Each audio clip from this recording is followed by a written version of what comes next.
Sir, good afternoon, sir. I think, yeah. Can you able to hear Yes, me? sir. Yes, sir. I'm able to hear you, sir.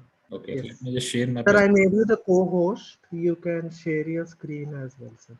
Yeah, yeah. So can I Sirisha share my ma'am, I screen? think you can start. Yes, Sandeep. Yes, yes, ma'am.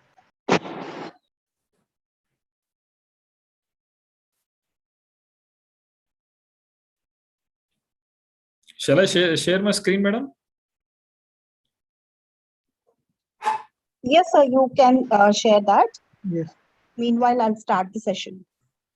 Yeah.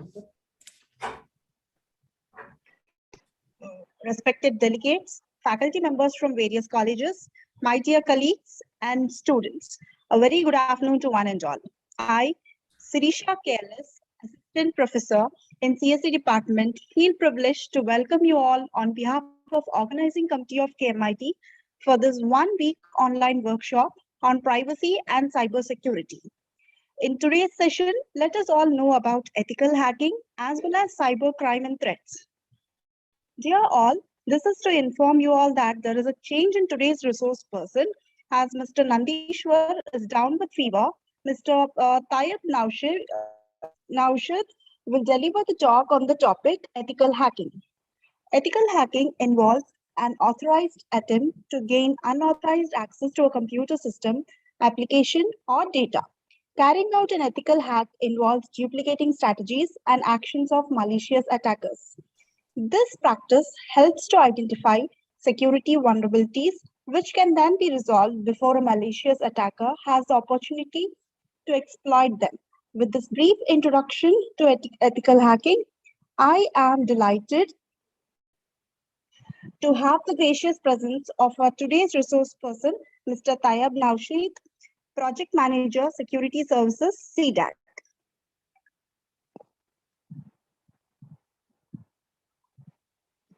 Sir, it's an honor to welcome you on behalf of the organizing team of KMIT. Tayyab Naushib is working in CDAC Hyderabad from past 14 years in the field of cybersecurity services. He has completed his BE from VTU, Belgaum, Karnataka, and MTech in specialization of computing systems and infrastructure security from BITS Pilani. He holds number of certifications like CCNA, ITIL, CEH, CNSS, ECSA. His contributions include training various state and central government officials in the field of security. Currently, he is designated as project manager and leading a team which involves in auditing different critical infrastructures of the nation. Without any further delay, I would like to hand over the session to Mr. Tayyab Naushid Garu. Over to you, sir. The board Yeah. is all yours. Yeah. Thank you, madam. Thanks for introduction. Yeah. So I think today we'll be discussing about something like how exactly the threats may comes, and because of those threats, how the vulnerabilities will come, and what are the countermeasures we have to take nowadays. Because cybersecurity is such domain is something like if you are installing any softwares, okay. So such softwares will also possess a threat to your organizations, and also like not all to other organization, we can also say how exactly it is impacting your network and exactly. Okay. So basically, it is something like we may go with respect to the ethical kind of hacking. What are the steps involved, and what are the preliminary steps involved, and what are the tools? Basic tools are required to secure our network, to secure your infrastructure, and what kind of maybe some on 5 or 10 minutes we'll discuss about the certifications, how exactly the certifications will be a value for your cyber security field. Okay. So let me just start. There are, I think, like something like if you want to scan any network, it's not easy, right? So it's not easy, and it's also like you have to take a prior permission, and you have to see what exactly you are doing on what particular domain you are following. Okay. So something like you have to take a permission while you're doing any kind of scanning or some kind of information gathering. So such kind of hacking is something that you cannot use. So always I prefer to use a ethical hacking, right? So like coming to introduction part. we'll discuss something about information security. What do you mean by information security and access, right? So what is the best information security? Like suppose if we are have a infrastructure, right? So how our infrastructure is planned? That means like you have a systems connected with the switches. That means like you have a servers, you have a desktops, you have a laptops. So you have a switches and all those things, right? So the ultimate agenda of our process is we have to maintain the security. Maybe the information maybe in the form of your files, maybe in the form of your folders, maybe it might also consist of your important data related to your project, maybe the files related to your first semester subjects, maybe the information maybe in the form of your OS related files, right? So ultimately, like how a implementation, I mean like how a balance is obtained, right? So something like suppose you have put some kind of folders or files in your laptop or desktop, right? So how the security is implemented, how a security can be implemented, okay? These are the two words which you have to more focus on while you are implementing any security implementation in this thing, right? I think I am audible, right, to all of you? I think hope you are able to hear me, right? Yes, sir. Yeah, thank you, Yes, thank sir. you. So something is there, you can just ping me if you are not able to hear us, because maybe some network issues might come from our data center editions. Okay, so basically like today we'll see like how these threats are there, right? Suppose if you are using a Windows 7 or Windows 8 or any kind of operating system, okay, maybe it is in the form of your software and maybe it is in the form of your networks and etc, etc. Okay, so let me just have an introduction part, then we'll go for layer by layer, step by step, how we can handle this information security and all those things. Okay, so basically like if you see in today's world, right? So maybe all the systems and all the infrastructure is connected to end to end, right? So for minimal infrastructure, right? For minimal infrastructure, for minimal things, what are the basic security we have to maintain? Can anyone can tell from the chat? So what is the, I mean like what are the minimal things you have to follow while you are suppose if you are maintaining any systems in your networks or anything as a basic security? I want to know from your side, from the students. Any I think chat is enabled for all the members. Yes, I think Kavita has told Yes, sir. strong password. Yes, strong password, username and password. Akshay has told firewalls. Okay, Gausuddin has told firewalls. Correct. I think yes. So yeah, let me just tell you like basically yes, antivirus. Correct. These are the some of the things. Yeah, don't click on the I think suspicious link. Let me just see the chat. Yeah, don't click on the spam mails. Correct. So these are the I think some of the security measures which we have to follow, and we have to see what kind of systems we are following, right? Let me just ask you a simple question. Like this session is something more we can have a question and answers. Okay, it's not something like I am telling and you are listening kind of thing. So it's something like practical point of view, and you have to answer the things which we have been discussing, right? So suppose we are talking about the information security, right? So think like I have been given a system or laptop to you, newly installed system to you, right? So what are the steps you follow in order to secure your laptop or desktop or workstation or server, right? I think hope all of you have a individual lab in your colleges and all those things, right? Maybe you have a Active Directory setup, or maybe you have a accounts in your systems to which you want to access. I mean, like there might be you may share your systems also in the lab, like divide by 2 or divide by 3, etc., etc. Okay. So suppose I am asking a simple layman question. Okay. Uh, for securing your information, maybe a basic thing is like suppose I have been given a laptop to you, or some new system to you, or workstation to you. So maybe you installed a OS, right? So what is the first step you do while you are installing any operating system? I want to know from your OS level. So any answers from the thing, from the audience or from my fellow students? Rebooting is what basically? Suppose I've been told you to install a new operating system. What are the hardening steps you follow while you are installing any new operating system?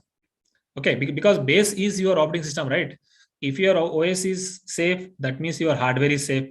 You know, there are two types of attacks are possible in everywhere. One is your OS level, that means like your software level, and another one is your hardware level, right?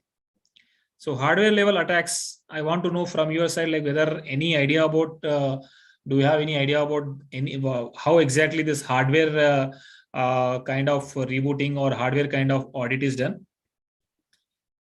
So how many members know the installation of OS? Because it is the first step which a hacker uses in his laptop, right? So suppose how many members know how we can install a secured OS? Any idea? Akshay, Kavita, Gausuddin, I think these are the members who are active right now. Monica, Kavita. So please tell me like how, yeah, I think someone has given an answer like set up a BIOS. Set up a BIOS, perfect. Set up a BIOS means what? Basically set up BIOS is something like where your exactly your hardware information will be there. Is it a good practice like we can give us a BIOS password, right? I'm just typing here in the chat BIOS password. Okay.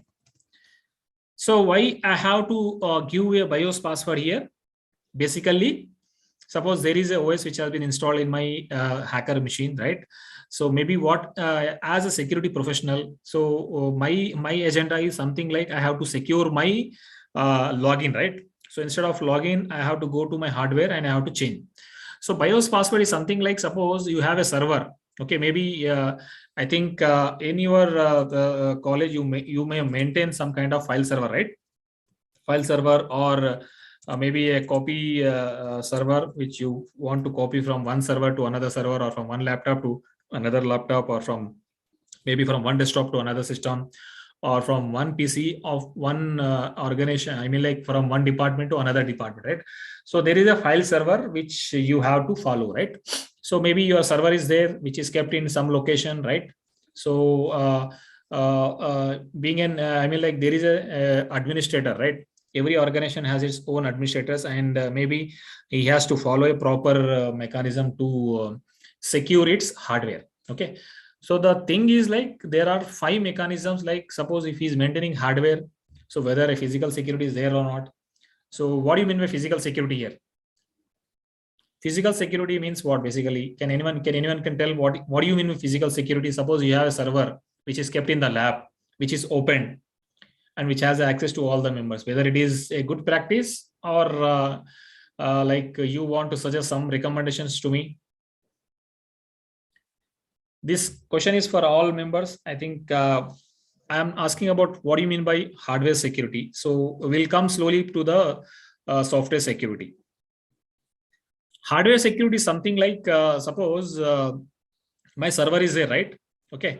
So since someone has told like, yes, I think someone has answered physical security is securing from the from physical theft, correct? Perfect, Gausuddin. So I want to highlight on more these things like suppose maybe you have a lab, you have a very good infrastructure in your colleges. Okay. So basically what exactly we do is in the normal life is like maybe you have got access to some kind of server, right? And maybe when you want to change because it has a dual boot of operating system. Okay, maybe it has a Linux, it has a Windows, right?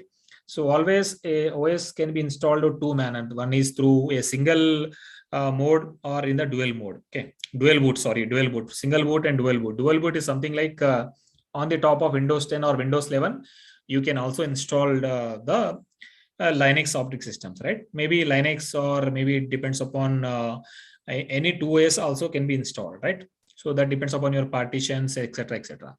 So suppose being an hacker, being an ethical hacker, So you have, suppose you got the access to the server. Okay. It doesn't have a BIOS password. BIOS password, that means like what you will do means you just on the PC, you log in with your username and password. And what you will do means, suppose there is a file server which is installed in the Linux machine, right? So that means the second dual boot is my Linux operating system. And what exactly ethical hacker, suppose Gausuddin is an ethical hacker, right? So his intention is very clear. He want to change the, I mean, like the hardware boot, right? Hardware boot, that once a system boots, no, it boots into your hard disk and it checks your all your operating system, etc., etc. So what exactly ethical hacker will do means, he goes to the BIOS mode, he change the priority of the hard disk, right? Maybe the priority is something like, suppose if your operating system need to be booted, so I may change my priority to the something like to the USB pen drive, okay? Because I don't want others to access my physical server, right? So what I will do at that time, I just change my priority from hard disk to I change my priority to CD drive or USB drive, right? So I'll just save the changes and I'll just boot into the, I will reboot it, and once again I will just on the system. So there might be like maybe some around 100 or 50 users are connected to the server, okay? So his intention is very clear. No one wants to access those server. That means he want to enjoy by using these techniques, okay? By using these techniques. So suppose this is what like hacker will do, okay? Maybe I'm just taking an example as a hacker, okay? So that means for enjoying the activities or maybe for fun purposes, he do the same activities, okay? But so coming to maybe Kavita is there, okay? Maybe what Kavita will do or some other Akshay will, what they will do means they are the ethical hackers, right? So for securing the physical hardware, so they kept a BIOS password, right? They kept a BIOS password, and they kept the BIOS password. So then second time, what exactly the Gausuddin will come and he will access that what we say the security of the hardware machine. Okay, so that means your ethical hacking is very their intention is very clear. Basically, ethical hackers are more on your securing the infrastructure, right? So basically, hackers want to enjoy the things and they want to see what exactly if something has been done. So what is how exactly the users are affected with their this thing, right? So always an ethical hacker has to see in a better manner. Like always, I have to secure my hardware. So how I can secure my hardware? I have to give a BIOS password. BIOS password can be given by booting into your BIOS when you system on. No, so generally it depends upon your hardware to hardware. So sometimes it uses the keyboard has a F2. Sometimes it uses a F4. Sometimes it uses a F8 or F10. Okay, and sometimes it depends upon your hardware. Like delete or this button will also work. Okay, so in order to log into the BIOS mode, and you will give the BIOS password, right? BIOS password is always, it's a secure way of securing your what we say physical security. Okay, this is one form of physical security. So anyone can tell what is another way of securing the hardware?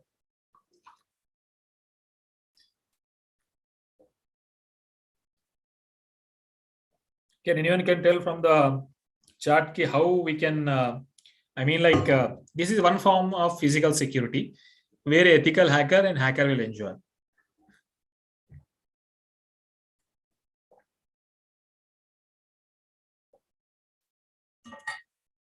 Okay, the second form of a physical security is something like yeah, I think someone has answered, keeping system updated. Yeah, so that will come, Monica, that will come into your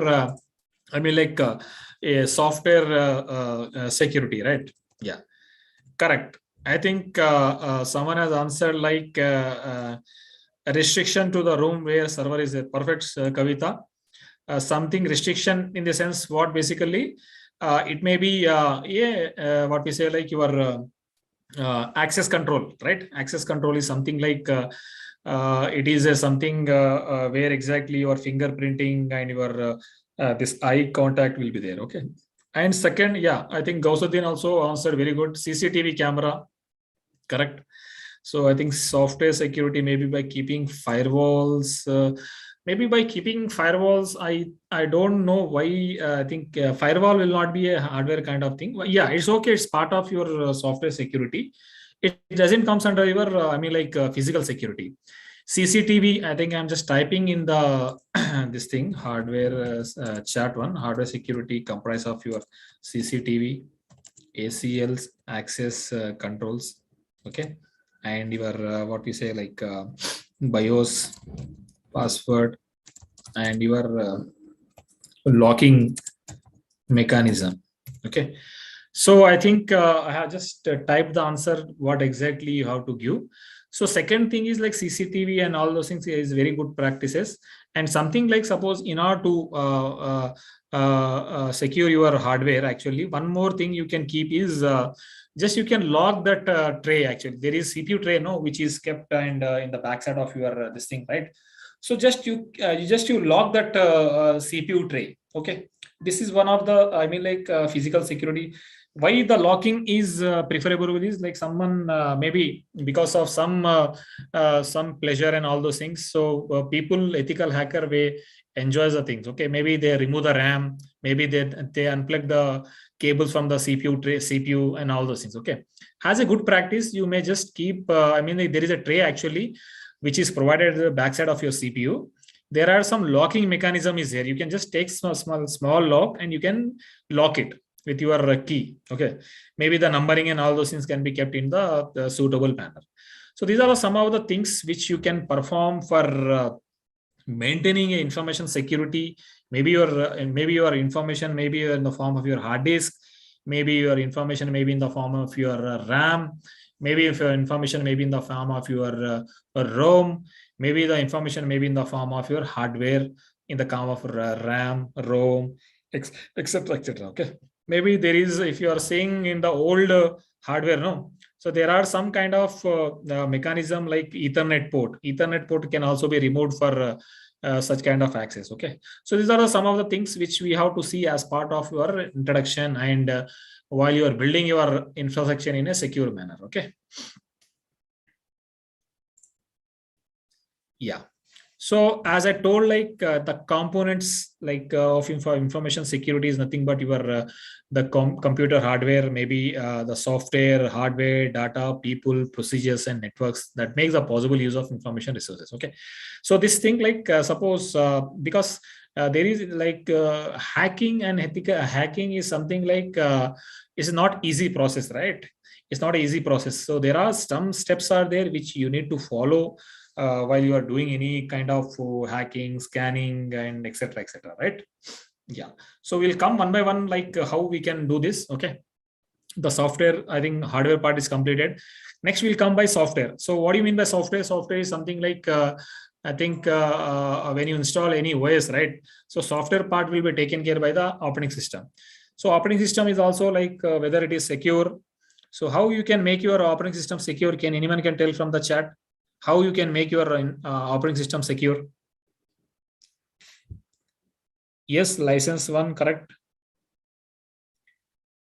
Antivirus, correct.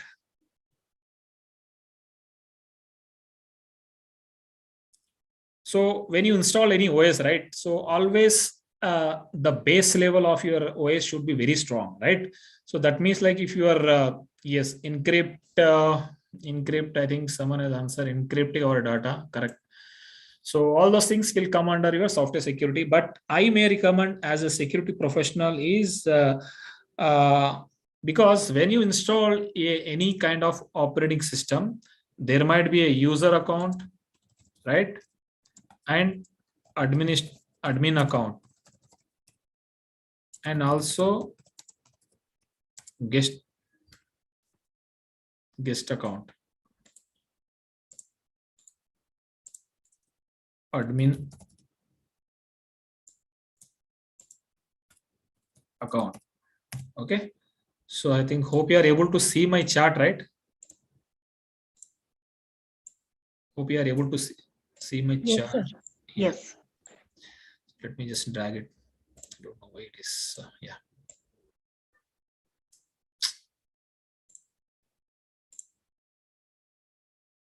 Okay. Yeah. Yes. Okay.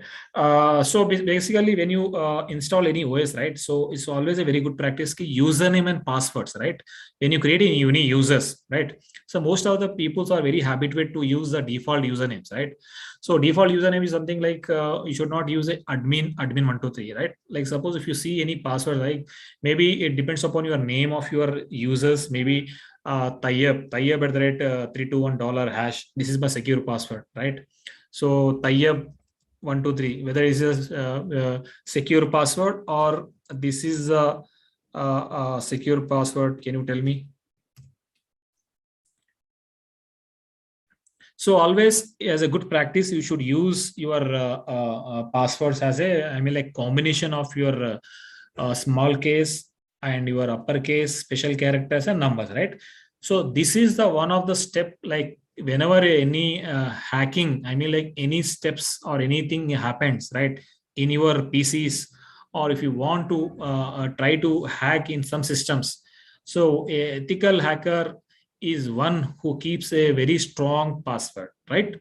So maybe and one more thing is like you have to disable administrator. Yeah, I think someone has raised hand.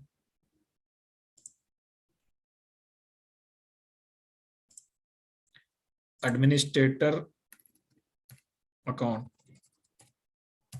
right? So administrator account, I think someone want to ask anything. I think someone has raised some hand. Any doubts?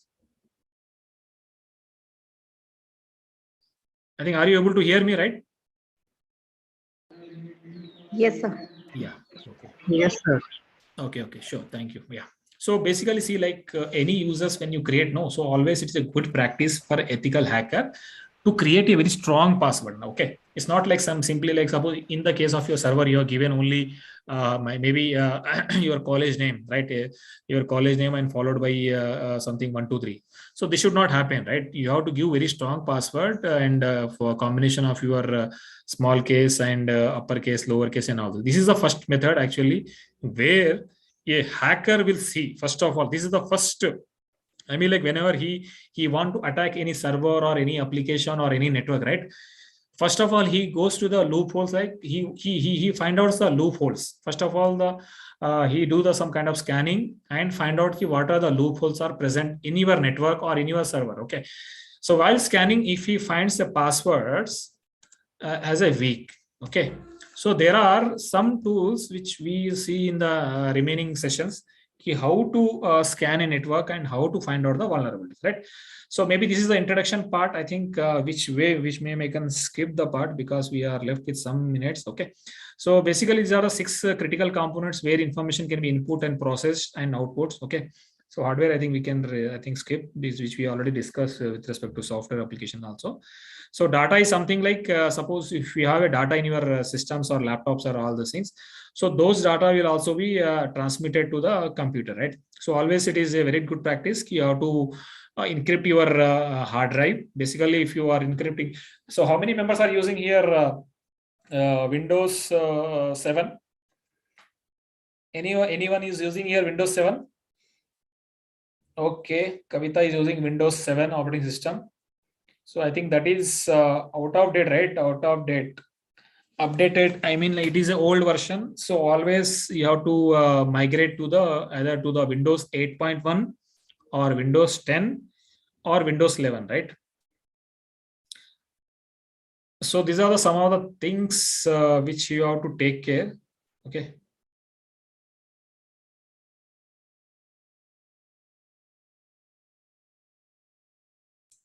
Okay, so always very good practice is like you have to use a Windows latest updates. Okay, it's not like suppose Windows 7 is always like it is upgraded. Like it is out of date, right? Like the patches are stopped now. Microsoft released the support. Like it has stopped the services for the Windows 7.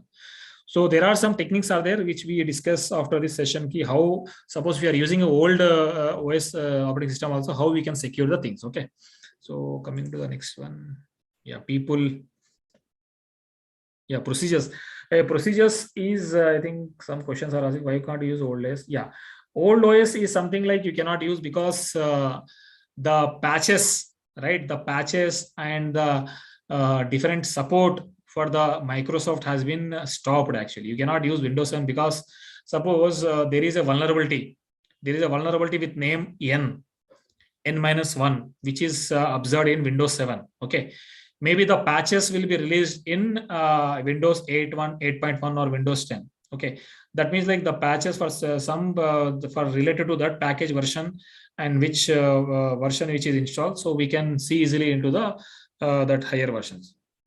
So what is patches? Patches is something like have you any idea about this Windows updates? Gosuddin? Windows updates, you know. So Windows updates is something like which is very important for you. And with these updates, like your system will be secure and it will be fully patched. Like I think when you see your mobile which is connected to the Wi-Fi or your mobile, I mean like the mobile data, so it will ask the firmware to be upgraded, right? So what is that? Can you? I think you know about that, right? If you are connected through the mobile network, right? You have a mobile, and you want sometime it asks like new firmware is ready to install, ready to update. So those are the things which we need to install, and it gives a very, I mean like the security with respect to the security, with respect to the fastness of our processor or model or what are the device which you're using. It I mean like the bugs and all those things will be cleared in your old version. So always we tells the people to always practice a very I mean like the latest patching mechanism, right? Okay. Since I'm using this Windows 8.1. So, but now what is the version it has been given by Microsoft? 11, right? So 11 is the Windows latest one, which we have to use, but more or less, I think the features are very similar, but security, as per the security concerns and all those things. So it is always recommendable to use the latest versions. Okay. Yeah. The IS computer component creator, much of the need is increased LAN, WANs, and your networking. Okay. So since the systems are connected with all the networking modules to make system owners aware of the compromise. So I think you know about LAN, WAN, and DMZ, right? LAN are the LAN of the LANs, because system to system, which is connected to the group of systems, is nothing but your local area networks. Okay. That means the access is limited to your building only. So WAN is something like it's a wide area network. Suppose there is like, I mean, like I am sitting in Hyderabad. Okay. I want to send a communication to Mumbai or Pune or Chennai or Delhi, right? So that means there is some intermediate routers are there, right? I mean, like there is some intermediate devices are there. That means I am sitting in Hyderabad. I am sending a packet to Mumbai. High packet will be sending from Hyderabad to Mumbai. That means like it is a WAN communication. I mean, like it is a router. That means like I am using a WAN connectivity here. Okay. But when you are sending from packet from A to B, I mean like from Hyderabad to Mumbai. So what are the various devices which are used? Suppose if they are using old devices, I mean like if they possess very serious threats, then your hacking can be easily done. Okay. So we'll see like some tools which we do for the, yeah, these are some of the definitions for ethical hacking purposes. Okay. So threat is something like, suppose if you are using a any software, right? Okay. So you have to see in such a manner, like what is the damage if it is compromised. Okay. If any IT assets is there, okay, how it can be compromised. Okay. Suppose if you are using Adobe Reader, some 8 version. Okay. Okay. So suppose it is installed in your PC. Are you aware about that Adobe 8 or older version of Adobe is it poses a serious threat to your, or I mean like to your PC or laptop? You don't know, right? So maybe the software versions which you are using, you should also upgrade to the higher version. So threat is something like it is a negative effect. So which is possible of any occurrence of your damage, and also it might be malicious in nature. Okay. So maybe if any threat happens with respect to using any softwares or I mean like any hardware and all those things, what is the percentage of damage it may come? Okay, what is the malicious things it can be done? What are the malicious activity it can happen? So such kind of thing you can have to see like when you are installing any old version of software. So what is the recommendation for this? Can anyone tell there? what is, suppose if I am using Adobe Reader here, Adobe Reader version 8, okay, which is not a updated one. So what is the recommendation being an ethical hacker you have to give here? What you have to do here? You have to upgrade, right? Upgrade to the latest version, right? So that is what because see, this is a simple thing which a hacker will see initial in your systems. If you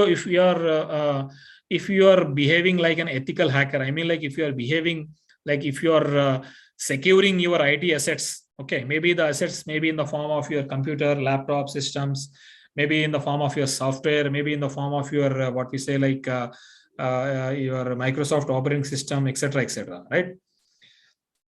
So these are some of the things which you have to see as part of your hacking. Okay, so these threats can be classified as a confidentiality of the systems and integrity. Okay, whenever any software is installed in your PC, you have to see how the threats can be exposed. I mean, like suppose I am installing any Windows. I mean, like sorry, Office 2007, Office Suite 2007. So what is the threat of exposure? I mean, like what is the risk level? I mean, like the risks are always divided into the critical, high,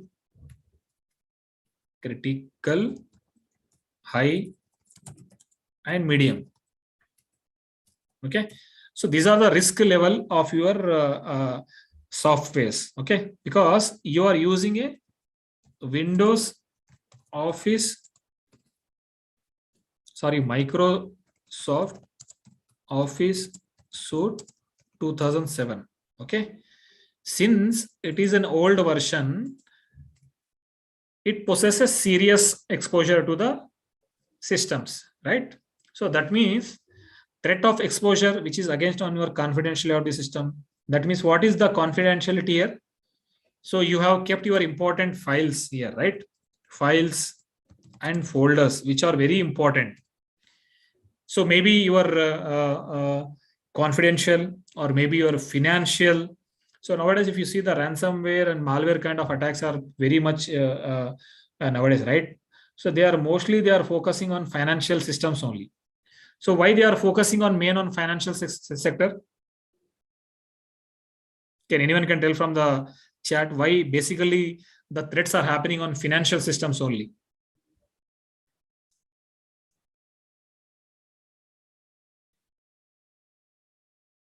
So yeah, so maybe that it depends upon the how the security level of the organization has been created, right? So again, it comes over the threat of integrity. What do you mean by integrity here? Integrity. What do you mean by denial of service, which is again non-availability? So yeah. So I think change of data.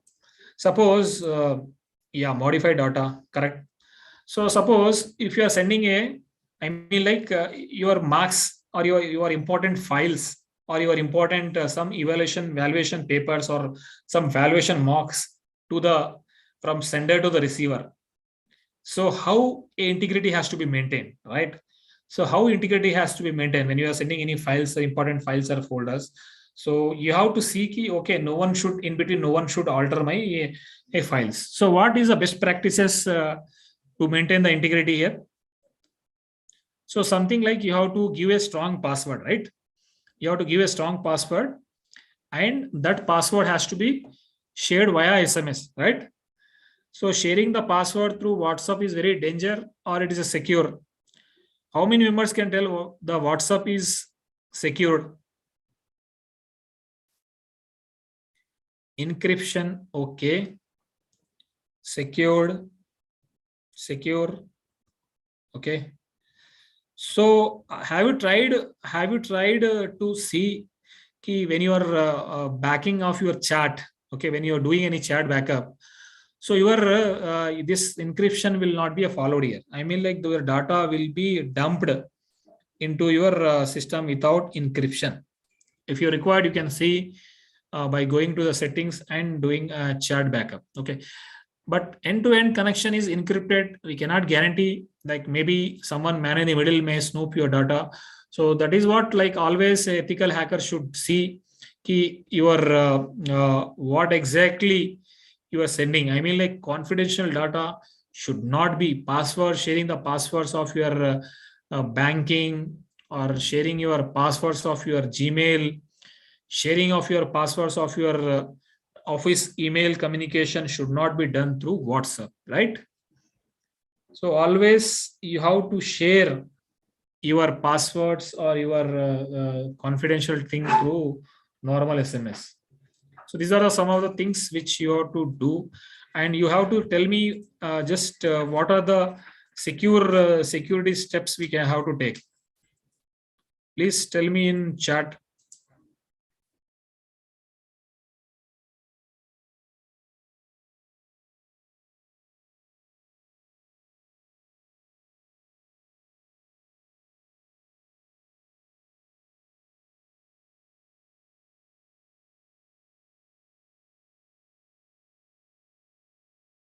Someone has told TLS encrypt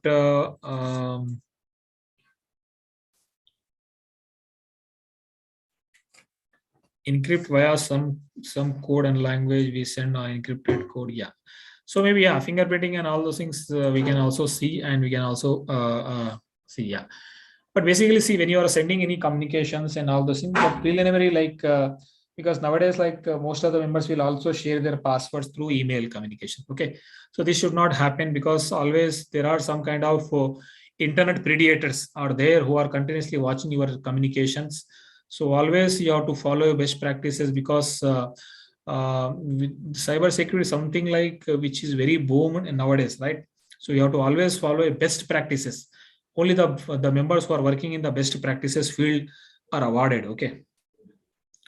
Yeah. So I think better to share password in person. Yeah, that is also you can do it. Okay. So again, the definition of the some of the things like vulnerability and attack. Vulnerability is something like of a computer system which is weak point, which makes a threat possible, right? So that means like suppose you have installed some kind of software.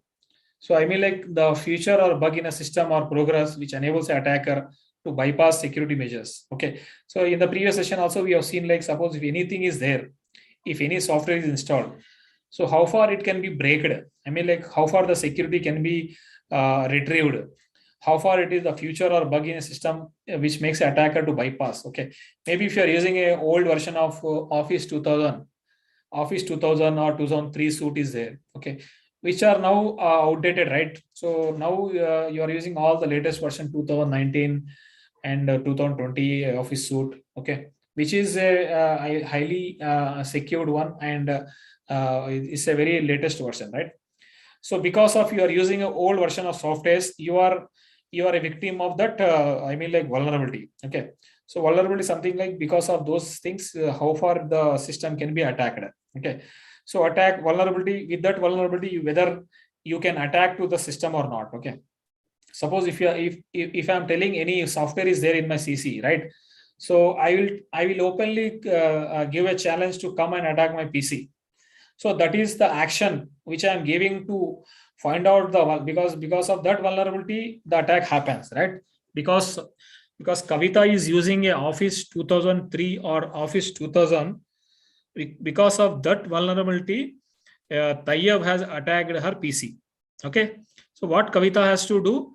Kavita has to secure her password, secure her softwares. I mean like she has to upgrade to the, I mean like to the newer version of the softwares. Okay, so how she can do the upgradation is like only one step she can do is Windows updates. I think you know about Windows updates. Windows updates. How many members know the Windows updates?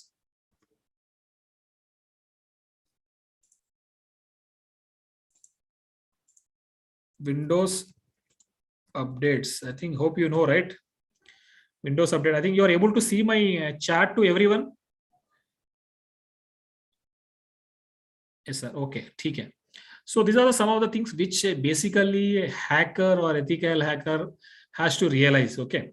So your ultimate agenda should be something like you should secure your softwares, you should secure your password, you should secure your mechanism, how a attack happens. Okay, we'll just go some in depth about scanning. Some tools are there. Okay, maybe you can just read this.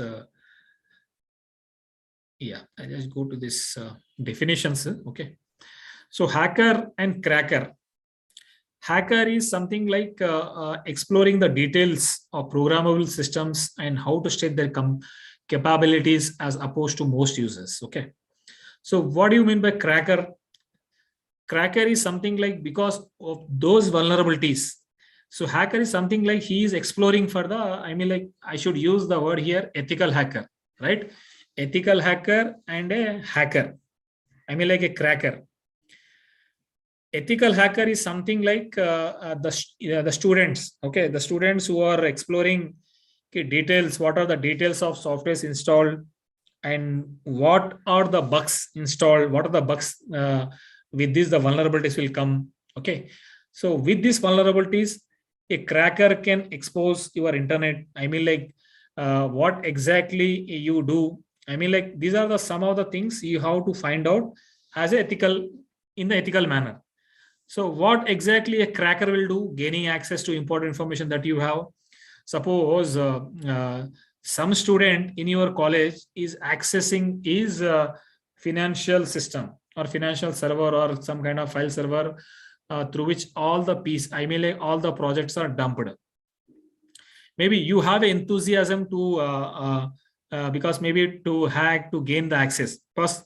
But this is not a good step, right? So always you have to prepare in your mind with respect to the ethical hacking. I mean, like you have to see how these bugs can be installed. I mean, bugs can be solved. What are the loopholes present in my system, so that how these loopholes can be identified, how these loopholes can be, I mean, like it can be closed, how these loopholes can be cracked in a better manner. Okay, so that you have to, I mean, like you have to see the idea of the cracker only. Okay, so this is something like you will see in deep in this. There is a technology actually, honeypot technology, where we invite a different hackers. I mean, like different hackers of across all the country to come into my network, because my ports are already open. You come to my network and try to hack and show me the results, so that I should understand the way the hacker comes to your network. So I want to see the methodologies and I want to understand how a hacker comes. So based upon those process, you have to harden your perimeter security, you have to harden your programming skills, you have to see your what exactly the programmings are done and how these skills can be eliminated. How with respect, suppose you have written any one code. I think you all know how to write a code. So coding, okay, if you know, so maybe I can give some this thing with respect to Python and all those things, scripts, to write a simple scripts to find out the vulnerabilities, to find out your, I mean, like how you can harden your systems and all those things. Okay, so these are the difference between the hacker and ethical hacker and a cracker. So always cracker sees in a negative manner, and always your ethical hacking is something like in the positive manner. Okay. Sir, are there any website where we can hack legally? I think there are no websites, and you should not keep in your mind to hack legally. Maybe you have to take a permission from the concerned authorities. Okay. Maybe as a best practices, I may recommend some of the operating systems to you to install at the end of this session. Okay. So maybe I have a time, right, madam? I think till what time it is allocated for me?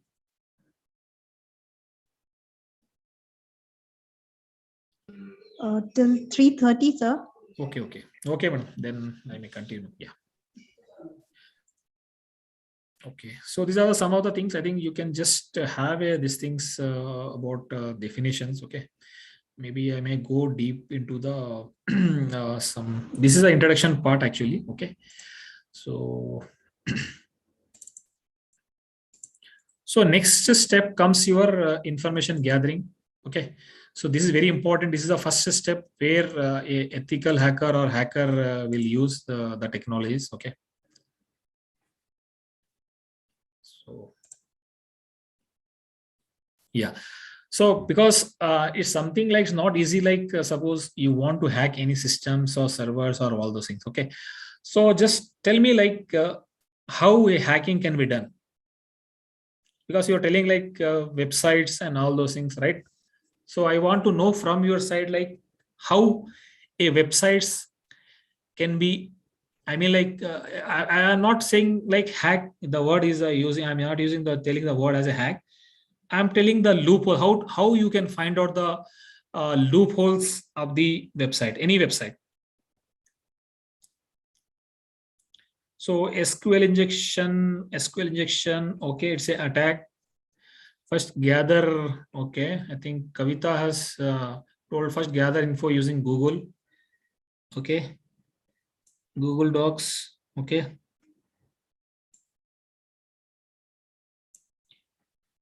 Which is just HTTP, not S. What do you mean by this, Kausuddin? Which just HTTP?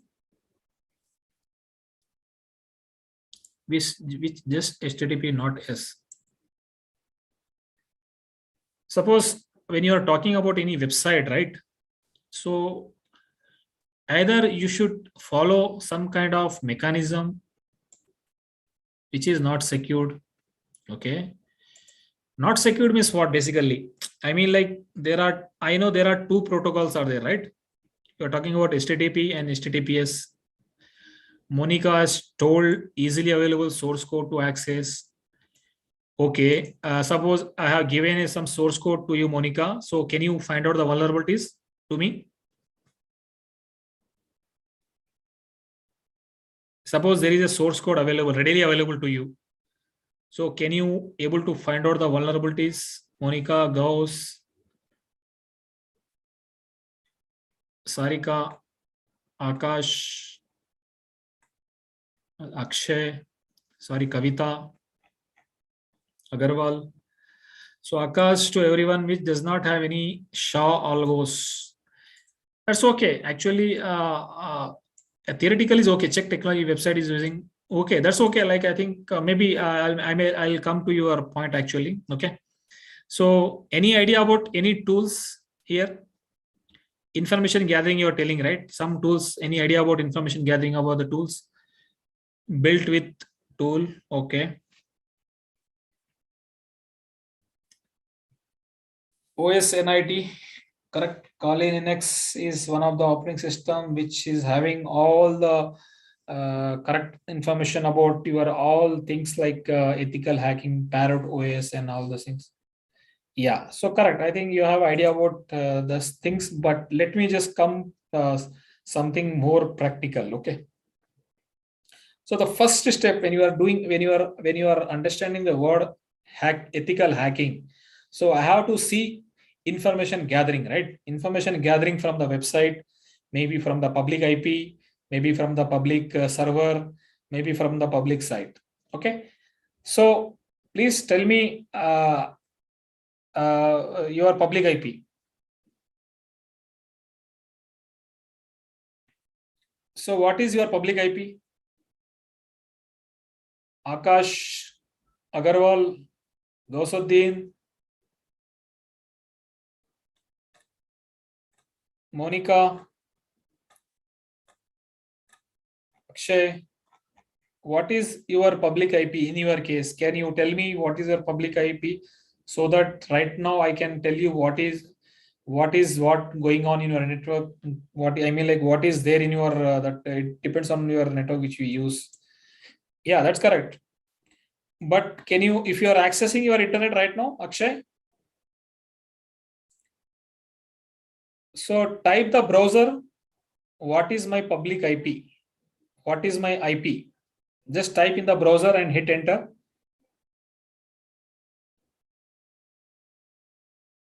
Gausuddin, are you using mobile or you are using your, I mean like in your workstation, Gauss? Both. Same thing you can also do in your browser and tell me, okay, Kavita has told she is using 202. Okay, great. So I think you know about what is, so I think today you have learned some new thing, right? Are you able to hear that, right? So Kavita, you have to, I think you have to install one simple softwares. Okay. I'm just typing in here Nmap. Sorry, Zenmap GUI or Nmap. Okay. So I think someone has told sir what, but we can find this out by phishing techniques. Yes, we can do it. A lot of things are there. We can do it. Kavita, so you install this softwares. Kavita, Akash, Akshay, and everyone who are those who are there. No, you install that software. Take individual IPs and type this command. Okay, nmap followed by your public IP. Okay, so suppose nmap. So what is public IPs which are used? I'm just typing here 202.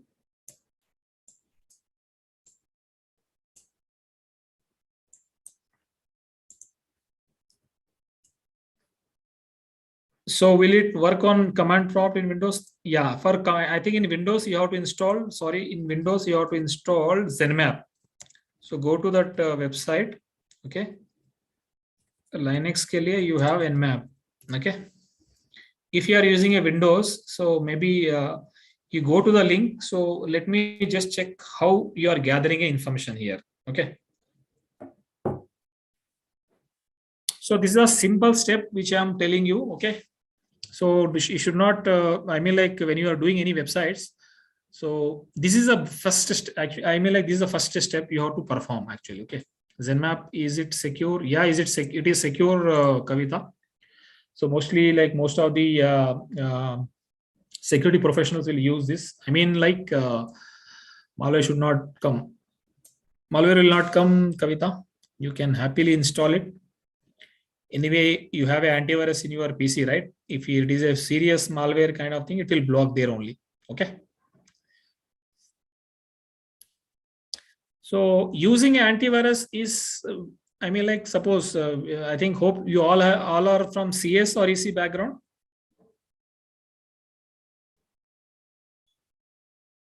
I think all are from CS background, right? Or EC background or different, I mean, like different streams. IT, great. CSC. So that means like computer background, right? Yes, correct. Great. So similarly, Akash, Monica, and all those things, you can do in your own public IPs and tell me the results. What are the ports which are open and what is the OS and results are getting. Okay. So that you have to explain what exactly the, please, sir, please send the link. Okay. Let me just see that thing.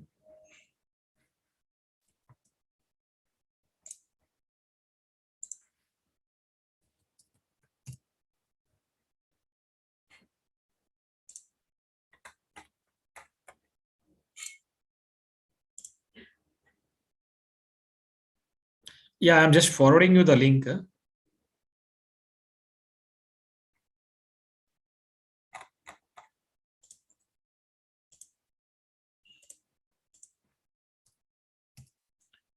So I think hope all the members have got this tool, right? You download this tool and you have to tell me, so what are the results as a hacker you got, right?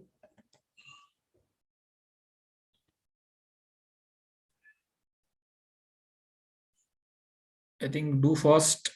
Let me just, otherwise we'll just discuss the remaining parts. Okay. You just practice the same tool, what I told. Okay. We'll just continue the remaining session also. Okay. So information gathering is something like we have to find out the vulnerabilities and reconnaissance. So these are the use for the targets, like what are the addresses ranges are there, what are the names are there, what are the information which we have gathered with respect to organization, blueprint of an organizations. So information gathering, something like footprinting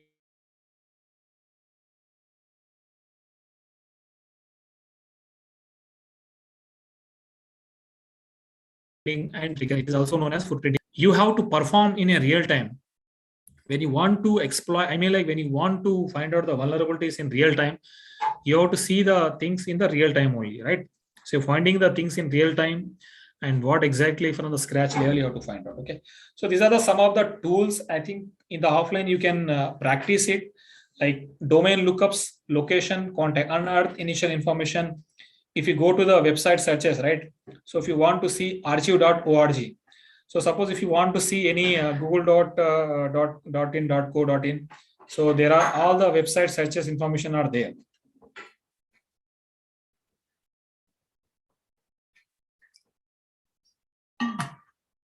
Okay. So search engines, Google, Yahoo, job site searches. So these are some of the tools or inbuilt websites where you can gather as much as information of an organization, as much as information of an individual, as much as information of any IP address, or as much as information of any servers. Okay. So you can also interrogate DNS, locate the network ranges, active machines, active ports, services, if any web-based attacks are there. Okay.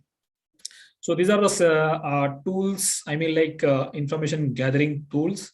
So you can just write down these tools, practice offline, and you can explore more. Okay. So information gathering is something like a first step where we can gather information, and also we can find out what exactly the active machines are there, open ports are there, operating systems are there, and what are the information network they are using, what kind of information they have, and what are the services which are running in the background services. Okay.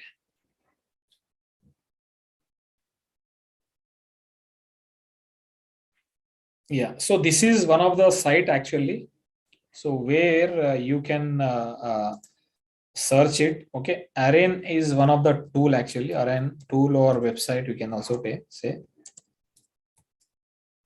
Okay, so Arraign is provide a mechanism for finding the contact and register information of resources. So I think someone has told sir backlash, we will take screenshot. Okay, let me just come back.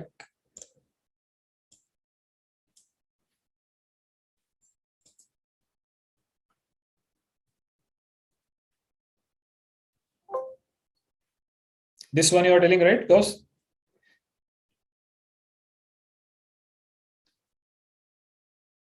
Okay. So hope all the members have write down or took the screenshot for this the tools. So you have to practice. Actually, it's not something like by listening and all those things you can do ethical hacking. Okay. So it's always a very good practice. Like you have to find out the vulnerabilities. It's not something like you should keep your mind in a positive manner. You should not think about the cracker point of view. Okay. So this will do the such kind of things, and so this is also the website where you can go to the website and you can just type http arraign.net who is. So we'll get all the information here, like with respect to the registrations, point of contact. Suppose if you type your here your college ID, so all information will come. Okay, so this is only a basic information. Don't misuse this information, right? So this is something like information gathering we should know. Okay. So these are some of the information which who is giving. Okay. So you can take a sample, you can give the website details. So all information can be viewed here. Okay.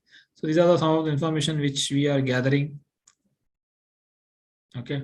To whom which the website is registered.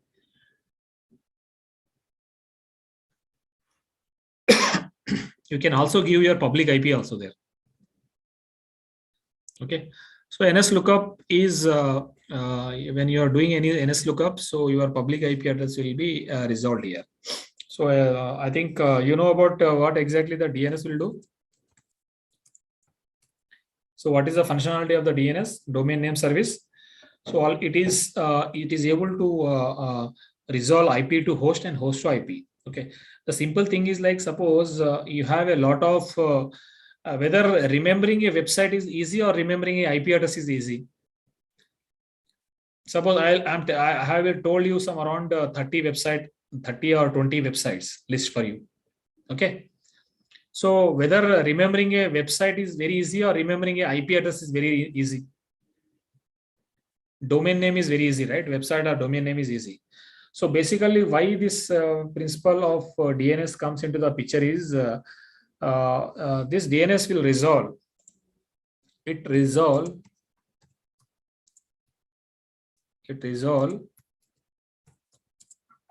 domain name to IP address and vice versa. Okay. So suppose just type in your terminal like ns lookup.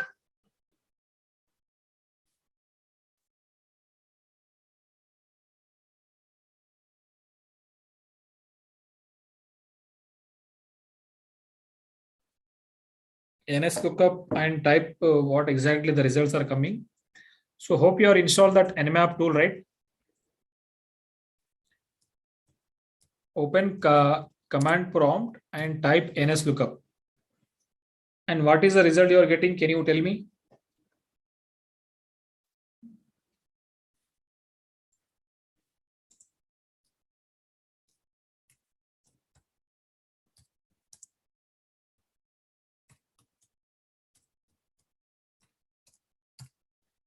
Do this ns lookup ns lookup space www.facebook.com. Tell me what is the IP you got. Open in terminal actually with admin privileges. So what is the answer you are getting? Immediately you have to tell. Don't take time. I think just you have to open the command prompt and you have to type that ns lookup space facebook.com or www.facebook.com or www.instagram.com.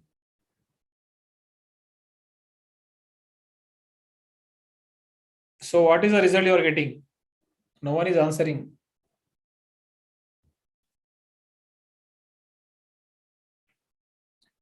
Okay, someone has posted ns lookup facebook.com, server facebook.com. Correct. So this address is something like, it's IP version 6 address. Okay. And this belongs to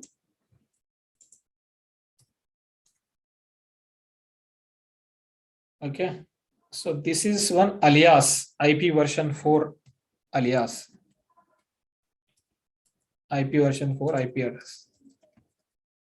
So there is always two types of information gathering can be done and IP addressing is IP version 4 and IP version 6, right? Since the limitation of IP version 4 is limited, and always you have to see that the limitations and all those things are in a proper manner. Okay. So these are some simple steps for information gathering in case of if you are doing a hacking mechanism or ethical hacking mechanism. So always you have to follow these steps. Okay.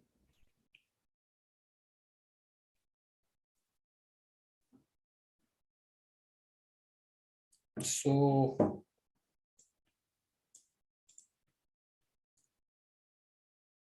traceroute I think is not read for you. Yeah, so you can use these tools also, network-tools.com. Okay, so these are the free and open source, free tools, which you can initially as a ethical hacker, you can for information gathering, you can use. Okay, don't use for any this purpose. Okay, it is for only for securing your infrastructure purpose you have to use.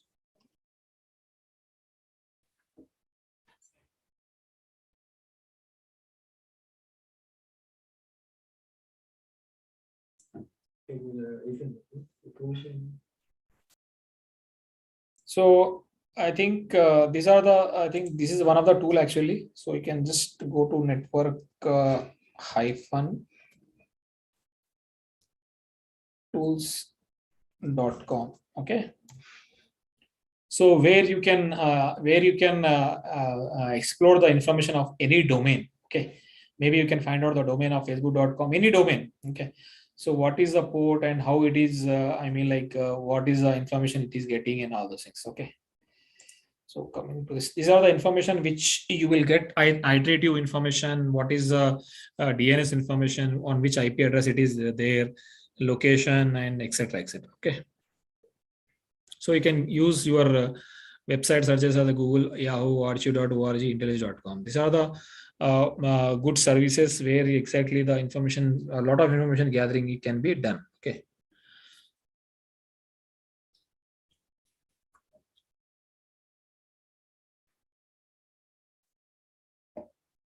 So I think I'm done. So if you have any doubts or any, I think I may recommend some of the tools to you here. So as a beginner, you have to install a Kali Linux operating system in your laptop or system. And you have inbuilt of all those things. Okay. The thing is like you have to know the process, how to, because once you install the Kali Linux in your Oracle VirtualBox, okay, you know about Oracle VirtualBox.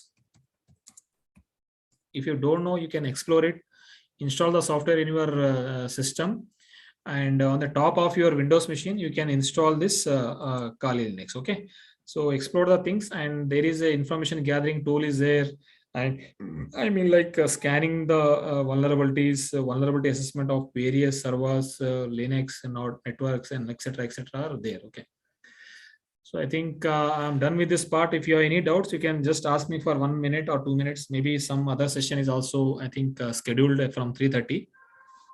Yeah.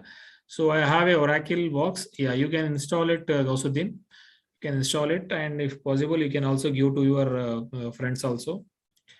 So then how I have to install Kali Linux? So there is a mechanism you can see it. Otherwise, you can go to oracle.com.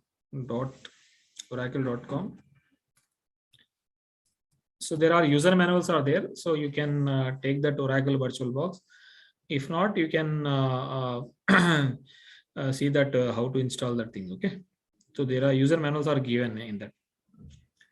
So anything apart from these things, so that I think most of the things we have discussed.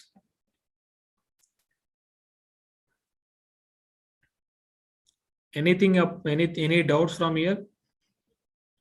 So what I recommend as a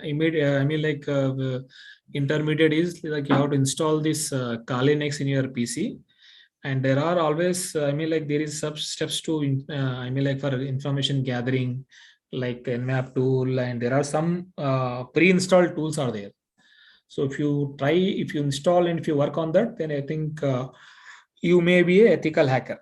You may certify with certified ethical hacker one day. Okay, so the courses are also very good. I think since you are you are in second year, so second year or first year or third year, whatever it may be. So maybe after the completion of your final year, so there are you can do the CEH also. If not in the final year, you can also take part of your certified ethical hacker certification.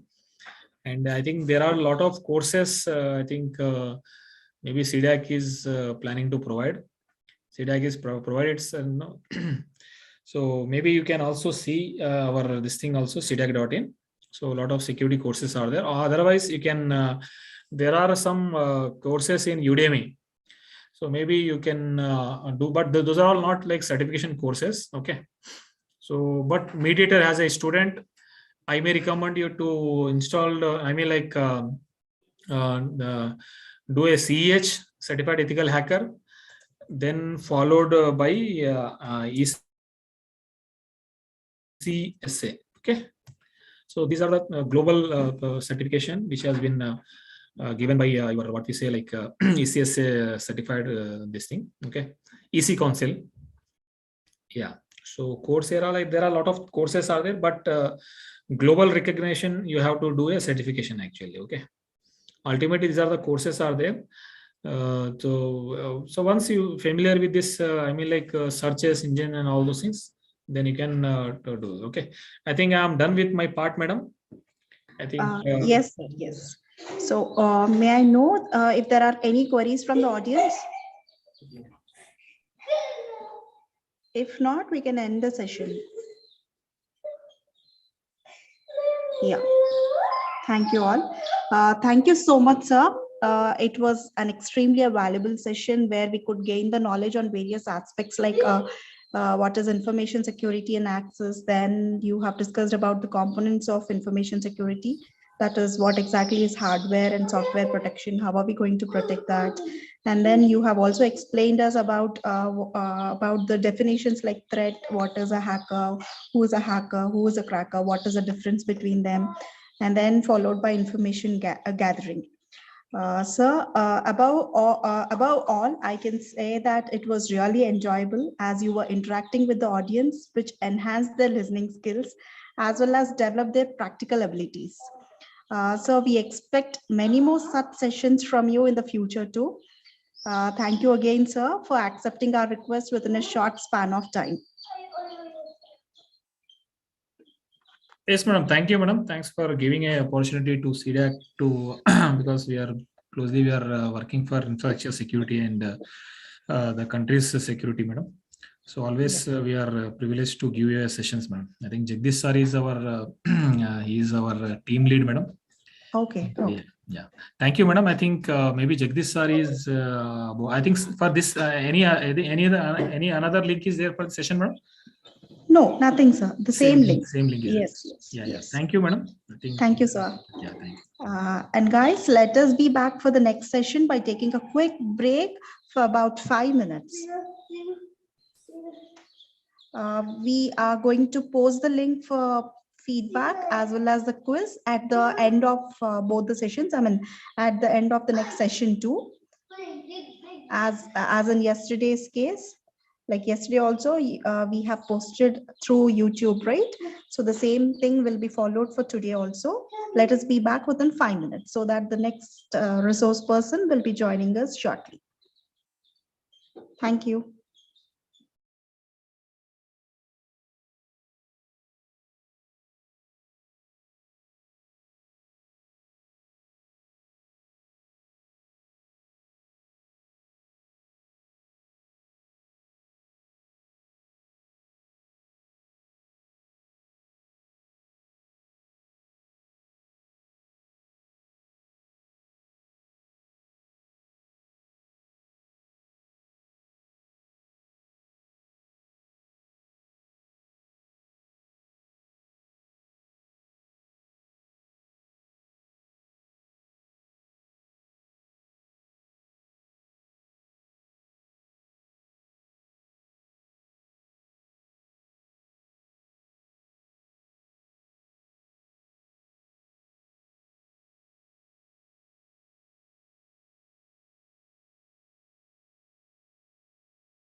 Yeah, dear all, we have just come to know that Mr. Jagadish sir will be joining us shortly. So meanwhile, we thought of posting the link for a link in the YouTube. This is a question answer round for the first session which we have just listened. You will be also posted with the link which consists of feedback. So both the links will be posted in the YouTube, right, Sandeep? Yes, ma'am. Yeah. Even in Zoom chat, it will be available. All right, Sandeep. Yeah, thank you. So we request you all to complete this question answer round, that is quiz as well as feedback for the first session. And meanwhile, the resource person will be joining us. Thank you.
Ma'am, Jagdish sir has joined.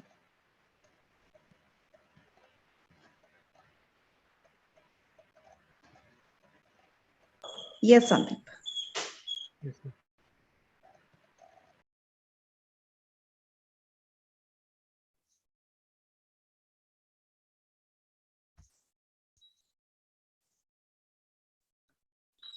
ma'am. Welcome, Jagdish sir. Shall we start the session within 2 minutes? Because I have just given them a break for 5 minutes, sir. Okay, fine. No issues. Okay, sir. Thank you.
All right.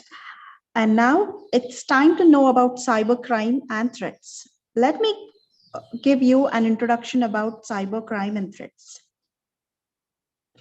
From infiltrations on infrastructure and data breaches to spear phishing and brute force, online threats are varied and they don't discriminate organizations from individuals when they're looking for a target. You have likely heard the term cyber threat through around in the media, but what exactly are these cyber threats? A cyber threat is a malicious act that seeks to damage data, steal data, or disrupt digital life in general. Cyber attacks include threats like computer virus, data breaches, and denial of service attacks. However, to truly understand this concept, let's go a bit further and understand from our resource person, Mr. M. Jagdish Babu. Sir, it's an honor to welcome you on behalf of the organizing team of KMIT. Mr. Jagdish Babu is working as Project Manager for Information Security Education and Awareness project of Ministry of Electronics and Information Technology, Government of India. Earlier to this assignment, he has worked as Assistant Project Manager for national project called India Development Gateway, Government of India. He is responsible for national level awareness through direct and indirect mode and collaboration with educational departments, CBSE, state boards, and central government agencies, private sector for communication and outreach policy in development of training programs on information or cybersecurity, training and awareness to LEAs, intelligence, cyber cells, engineering, social students, teachers, faculty, general public, security forces on information security and on latest technologies. He has presented various papers in various national and international level conferences, including the paper in South Asia Conclave on ICT and digital content for development. Without any further delay, I would like to hand over the session to Mr. M. Jagdish Babu Garu. Over to you, sir. Thank you, Bob, for your kind introduction, and as well as good afternoon to all of you once again.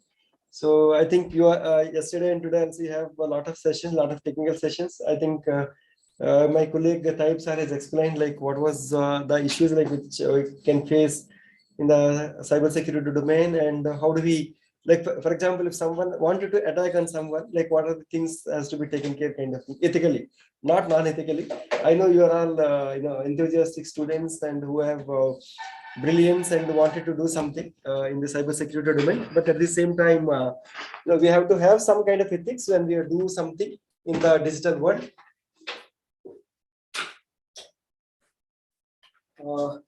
In the digital world, so that you will be safe at the same time. Others also can be safe. Okay, but only thing is like ethically you can hack anyone and you can intimidate those respective people so that things will be taken care. Okay, that will be a better option.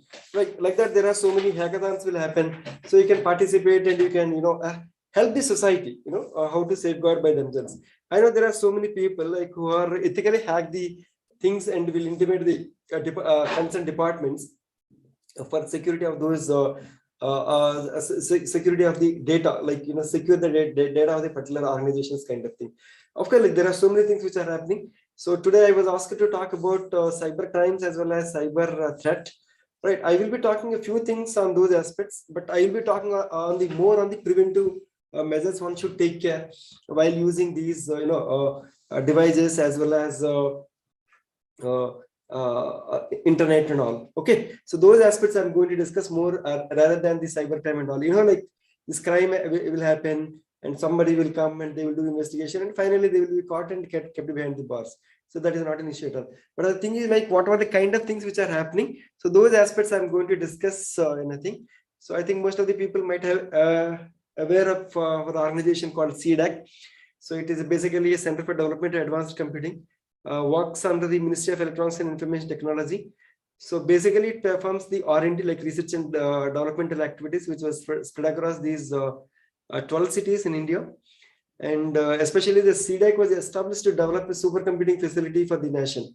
right? In 1980s, like we were denied to share the supercomputing facility. Then government thought, why don't we have our own supercomputer? So that purpose, the CDAC was established, and we have developed the first supercomputer, which is called Param supercomputer. Later, like we have Param Padma, Param Yuva, Param Padma Plus and all. So like what are the supercomputer which we are having at this point of time, which is the fifth largest supercomputing facility in the Southeastern world, South Asia, which is environmental friendly. Those aspects also it follows.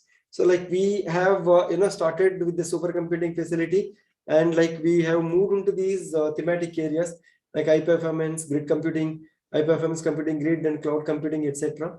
Of course, the computing as well as security aspects also we were into, and multilingual computing and all. Professional electronics, including VLSI and embedded systems, software technologies, including FAST, like free and open source software solutions, where we have developed and we have given it to the nation for the usage by the public as well as various other users. And we are also into the cyber security and cyber forensics domain. And I belongs to this division, like cyber security division. And we have other centers like who are working on the cyber forensics area. Is there any difference between cyber security and cyber forensics? Can anyone chart in the chart area? Anything? Is there any difference between cyber security and cyber forensics? Can anyone mention in the chart area?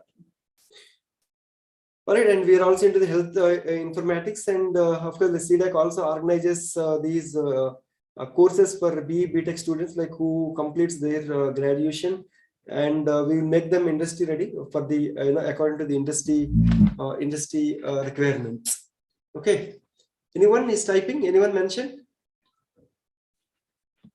Is there any difference between cyber forensics and cyber security? Are you all listening?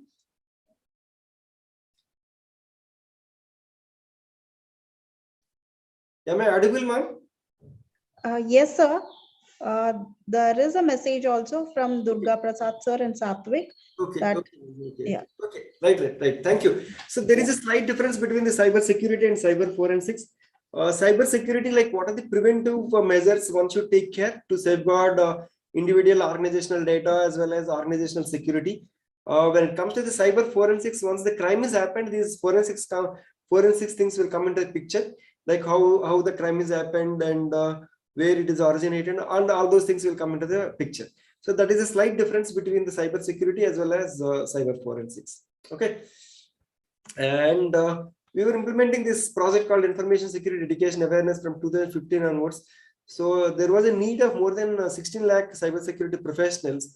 Then the government thought, like, why don't we start this kind of courses at the graduation and post-graduation level?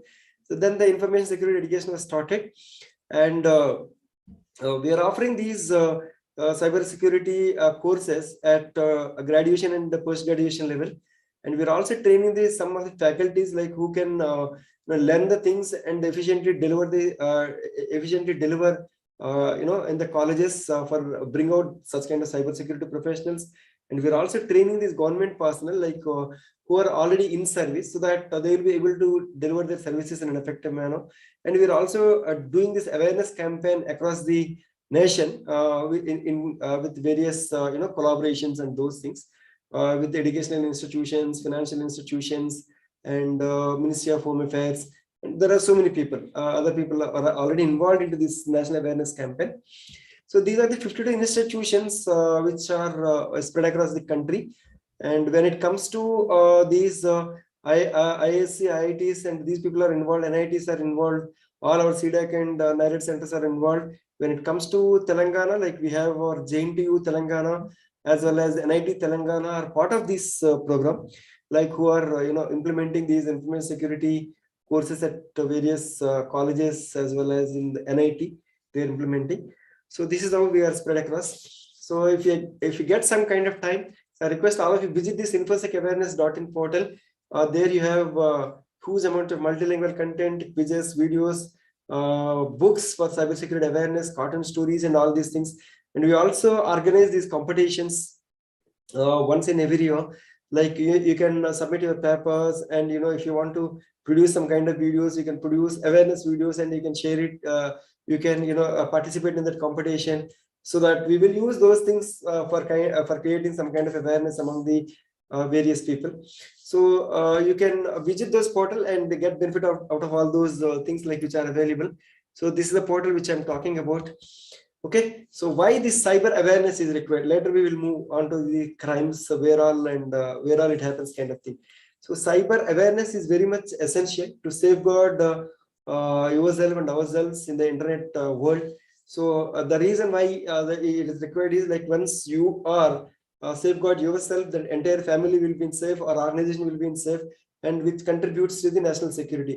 There are so many incidents which has happened, like where an individual has done some mistake, so which is went up to the national level, national threat. Okay, so you all might heard about that. There is something called honey trap. So those people, some of these scientists were fallen to that honey trap, and huge amount of information is gone beyond our control to the other countries. So later part, of course, they're able to found something is happening, and they're able to recover, and we are able to safeguard our nation. Right. So that is only the reason I'm saying like every individual is important. Okay, and we have to use our internet wisely and safely. Protects the institutions, organization, and national data. And cybercrime is not going away at any point of time, as we all know, and as we all evident that like cyber, every day the technology is moving up like anything. And what are the technology is coming up today and tomorrow, we don't know like whether the technology will be there or not. But in the same way, like the cybercrime is also happening, and within different modes of operandi. It is not that the same kind of mode of operandi which is happening. So every day, like whenever the cybercrime is happening, it comes in a different formats. Okay, so that is how the digital world is there at present, and every organization, at every individual, every family need to have some kind of cyber security measures at individual level, at the family level, so that we can safeguard our thing. So once if things are gone out of our hand, it is very difficult to get back and stop such kind of damages and all those things. Because like we were seeing so many incidents and so many things which are happening, and we used to get calls on our toll-free number where our colleagues are used to support them for some kind of with some technical assistance. We can't do any crime crime stoppage of crime and all the things, but at least we can guide them like where, what, how, such kind of things we can guide the victim, right? So that is only the reason these things are required. And if you can look at it, like in a given minute of time, this many number of transactions are happening in their digital space. And we were not talking anything about the financial transactions. So these are the various social media and social media transactions which are happening in a given minute of time, right? And like these cyber threats at 3 levels, basically these cyber crime and these cyber threats are divided into the 3 levels. The first level is at individual level, and second level is organizational level, and third level is national level. So individual level, like these are the things like social engineering attacks, social networking attacks, identity theft, phishing, and all. So all these kind of things, like you might be hearing about all these things, but many people are also trapped into that, and people are losing a lot of money. And you might have been seeing like this organizational level. I think you all might be following that for the news media. So recently, a few days back, one of our nationalized Mahesh Cooperative Bank was compromised, and the bank lost more than 12 crore, and they said like they're able to block around 3 crore, but we don't know like how much amount exactly they're able to recover, or they're able to block at various accounts kind of thing. And the national level security, if there is any world war, that is going to be cyber terrorism. All right, there is no doubt in it. Like if anything has happened, you won't be having any war in physical wars. So most of the times, most of the things will happen at cyber terrorism.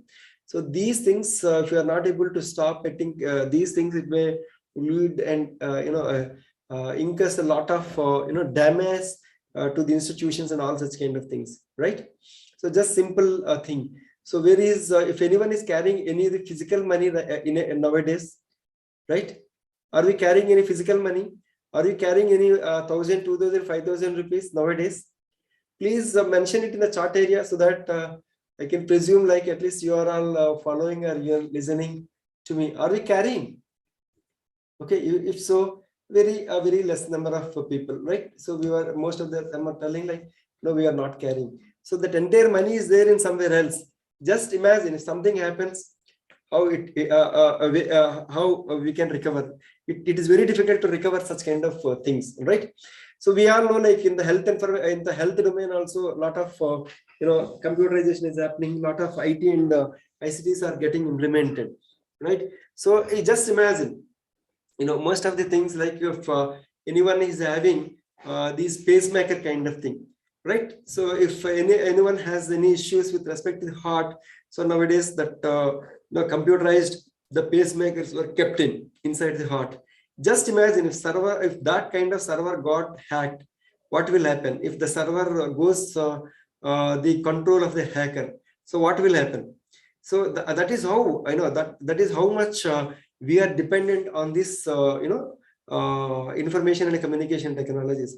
So it is our responsibility. It is I mean, like as an individual, as well as organizations, they have to take care of these individuals' data. Otherwise, anything can happen at any point of time. So that is only the reason I was just talking about this cyber terrorism. So if something has happened, immediately one country to other country, they will attack. Just imagine, like we have our NPCI, National Payment Corporation of India. If someone attacks on the National Corporation of India, just imagine like what will happen to our financial data. Okay, unless and until if you have some kind of evidence, like you have this money, no one knows like how much money you are having. If they have that, of course, like many things will happen, but immediately damage, no one can stop. So unless and until if you take some preventive measures at each level, it is always very difficult to stop these kind of cyber attacks. Either it could be an individual, organizational, and national level. So we are going to discuss more at individual level, so that remaining things you can follow, like how the things are happening. And 90%, 95%, 95 out of every 100 data breaches are caused by the human error. So one of the survey, it says that like out of 100 data breaches, so 95% of attacks are happening only because of the human error. So that is the reason, like I was keep on mentioning human at individual level kind of thing. All right. So just only 5% of the folders are properly protected. There was a saying, so 95% of the company's data is available in somewhere in the dark or deep web. All right. So but they feel like that always the data is compromised, and remaining 5 people, they said like they are safe, but they don't know whether their data is there or not. Physically it is available, but logically someone may be controlling that, someone may be looking into that kind of thing, but they never knew that like their data is also compromised at some point of time. Okay, so that is the kind of situation where we are in right now. And an average, it takes somewhere around 207 days to identify any data breach. If any data breach has happened, kind of thing, like you might be knowing, you and me might be knowing immediately, but they will be observing our pattern and our behavior in the internet domain, and accordingly that fellow will attack or attack that particular individual or an organization kind of thing. Okay, so these are the some kind of things. And due to the because of the COVID-19, there was an increase of more than 600% of cyber crimes are increased across the world. Only in India, there is more than 256% of cyber crimes are increased from last 2 years. You can just imagine like how the such kind of crimes or such kind of exploitations are happening across the world. Okay. Of course, like I'm not a lawyer or to give you a legal advice. I'm just a resource person to tell like what are the things, the kind of things which are happening in the world. So these are the some things normally which as an individual or at a workplace, normally we do all these kind of small mistakes. And we don't know like whether this mistake will lead to at big level or it will stop there itself. Okay, using common passwords for all. Are you all agree with this point? Using common passwords for all. Are you all agree? There are more than 110 students are there. So I at least I wanted to see some responses. Are you all agree with this point or not?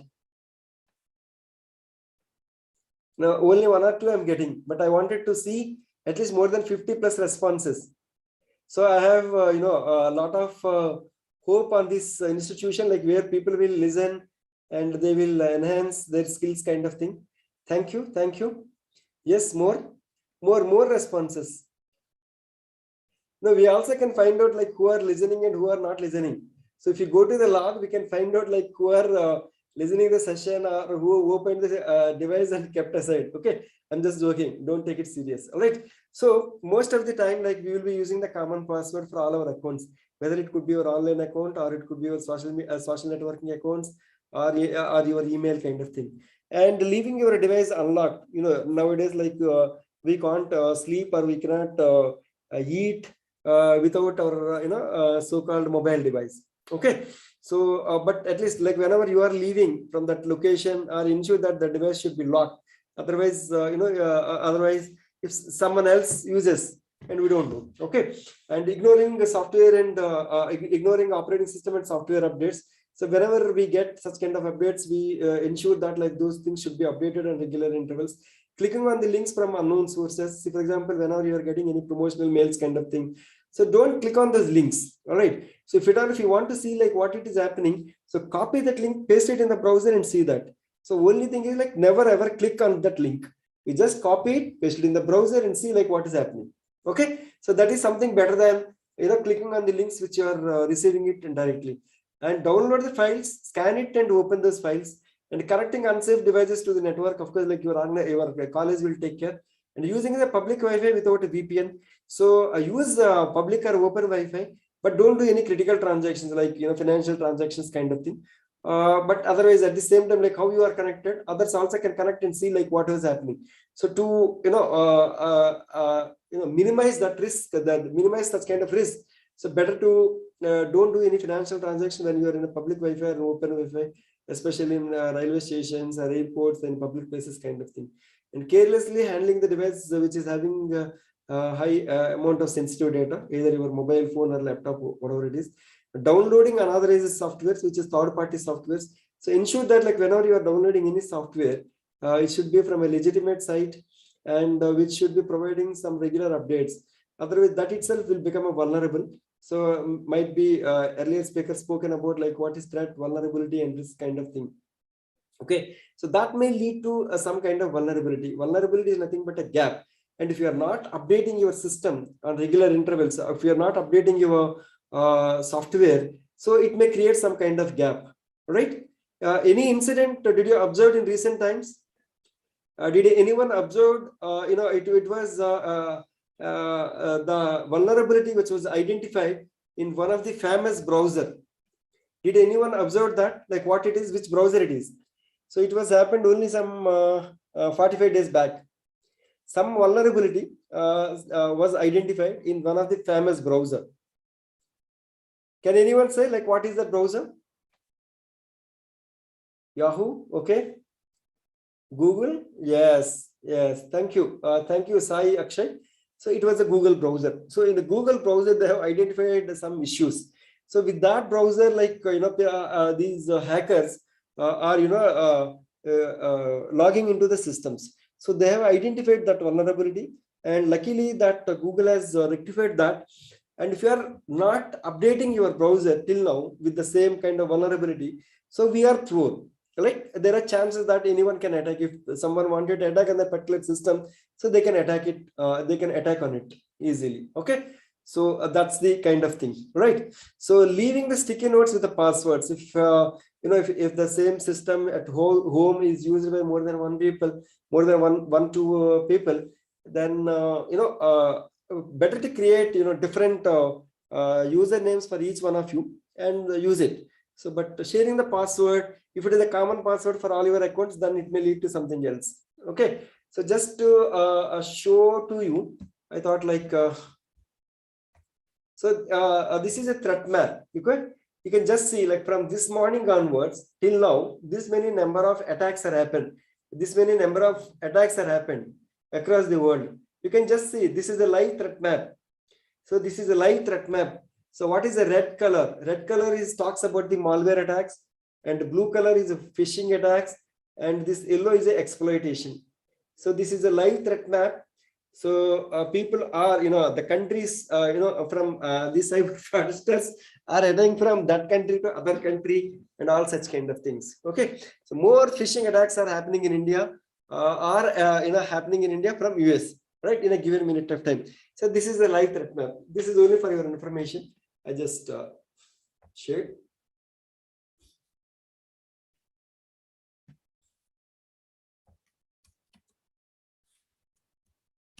So that is the kind of attacks which are happening across the things. So what are the kind of cyber crimes which are happening? So in recent times, because of the COVID, so most of the cyber crimes are happening in the pretext of food supply, the medicine, oxygen, and other essentials, right? So many of you are aware, and many of you might have been purchased also. Recently this was found in Hyderabad. So this crime has happened in India, happened across India, but the first case which is reported in Hyderabad. Okay, so let me just give you an example. Let me explain you like what was happened. So by telling all these things, I don't want to threaten you. As I told you, we were going to talk more on the preventive nature rather than how the crime has happened kind of thing. Okay, so just only for your information sake, only I'm just sharing this kind of information. So what these guys have done, like these oximeters, so the fake the faltu oximeters they have supplied, and people have purchased, and they have a return policy also. So once they purchased it and they found like it is not working, then they're given it back, and by using that they have created a fake documents. Okay, just imagine, by a single oximeter they have created a fake documents. Okay, normally what will you do? How do you know like whether the oximeter is working or not? So oximeter comes, you will insert the battery and you will keep your either any of your finger and try to see like how it can happen, right, whether it is working or not. So the same thing has done by many people. So like later they realize like the oximeter is not working, then they return it back to the people.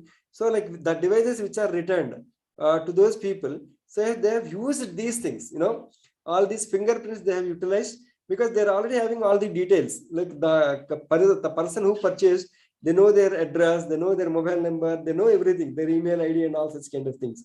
Okay, they also got these thumb impressions. By using those things, they have created these fake documents. So by using these fake documents, they have opened the bank accounts, they have opened the organization, they have done a lot of business. Okay, they have done a business also, and they're unfortunately they're not paid a single pay in the form of GST. So these GST people send the notices to those people like who have done this business. So these guys have created fake documents, and they've done a lot of business, and they're not paid a single MP also towards the GST. Okay, the government has sent those legal notices to these people, and then these people have realized like something has happened. Then these people came to police station. Then the police people started investigating. Then they found like someone has misused those things. Then they have done like a lot of investigation. Finally, they understood like this is how it is happened. Okay, so that is how today's the cyber crimes are happening in the world, like especially in India, across many states. Okay, luring the people along to the online transactions and hacking the accounts. Did anyone have any SBI accounts? If so, did you receive any SMS messages in recent times says that your account was kept on hold? Update your KYC immediately. Did anyone receive such kind of messages, either you or your parents? Yes. Okay, Sai Akshay said like yes, they have received. They have used a simulator software, right? That too, like these people are also very intelligent. They will send these kind of links in the evening time, not in the banking time. Okay, so they will send this kind of mails. There are so many people who are got cheated with some kind of that kind of messages. So one of my friend was lost more than 1.8 lakh rupees, and known officers they lost lakhs of rupees, for these SBI frauds which has happened. So they have used a simulator called NG-Rock. By using that simulator, they have created these messages and they have circulated across the country. And there are so many people who are got cheated, by that smishing attacks. Okay, creating a fake social media accounts of influential officers, deceiving the public and using their names. Okay, they have created, you might be heard about our women safety wing. IZ madam profile was also hacked at some point, some time back. Not some time back. This has happened in the month of April in 2021. And other police officers have started receiving messages from her account saying like we were in danger and we wanted this kind of support and all such kind of things. Then they found like they realized like it is her account was hacked and they were able to recover her account. Since it is a police higher up, and they were able to recover that account quickly without any further loss. Okay, so and filming and circulating the pornographic material and online blackmailing by threatening to the share images of intimate moments kind of thing. So that's the kind of things which are happening. So these are the kind of cyber crimes which are reported in various states, and the cyber crime rate is also increased comparatively 19 to 20 and 20 to 21, 21 to 22. Okay, so these are some of the things which are happening. So we always think like Netflix is costing only $4.99, but actually it is costing your time. And any cool drink, it is costing 25 rupees, but it is costing your health. And we all feel like social media is free, but it is costing your focus. If you feel like when something is free, you are become a product. Are you all agree? Are you all agree? If something is free, you are become a product for any of these people. Even the name of the insurance. Yes, Akshay, it is true. It is true. Okay, if something is given at free of cost, those people are become product for those cyber criminals. How and all, you might have been reading some of the stories in the print and electronic media. So in the real world, you have you have your KMIT address and all such kind of things. But in the cyber world, you will have only this IP address. So by using that IP address, we can find out each and everything, right? So for example, now you are all joined with the session, okay? By using your mobile phones, laptops, and all the things. So we can find out your IP addresses easily. So by using that IP addresses, we can find out from where you are logged in, and what kind of IP address and who is your IP service provider, and how many people are using. So many things we can find out by using some of these softwares. Okay, so like in physical security, how securely you are safeguard your home and these things. In the same way, like it is our responsibility to safeguard our cyber security infrastructure by using various things. Okay, did anyone guess like what is the third largest economy in the world? Can anyone guess? What is the third largest economy in the world? I'll give you another 3-4 seconds. Can anyone guess like what is the third largest economy in India? Like across the world, not in India, across the world. Okay, Japan. Okay, very good, Akash. Thank you. All right. So USA, China. Okay, the first largest economy, and China is the second, and third is this cyber crime. Okay, so the global cyber crime damages and costs 6 trillion USD a year. So now I think we were there in the session from last 30 minutes. So you might have been lost lot of amount. Okay, good that like we were not there as part of this as part of that domain. Right? Otherwise, there are so many things. We have already spoken 30 minutes, and the damage is globally for now is $300 million. Okay, so this is the kind of thing which is happening. Okay, so we spent 30 minutes. So we are lucky enough that like we were not there as part of that. But as are now within this 30 minutes, so people have lost more than $300 million. So that is the kind of cyber crime. That is how the cyber crime is spread across the world. Okay, so so these are some of the kind of devices where you can encrypt your data, safeguard your data, and you also can protect your data by keeping a password. Okay, so and this is anyone have any idea like what this device is called? Anyone have an idea like what this device is called? Okay. What is this device is called?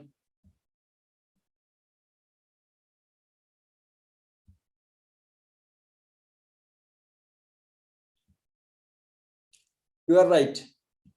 Durga Prasad, you are right. It captures our, like whatever you do in the computer, it captures and it will send it to the people. Okay. So this is called a keylogger.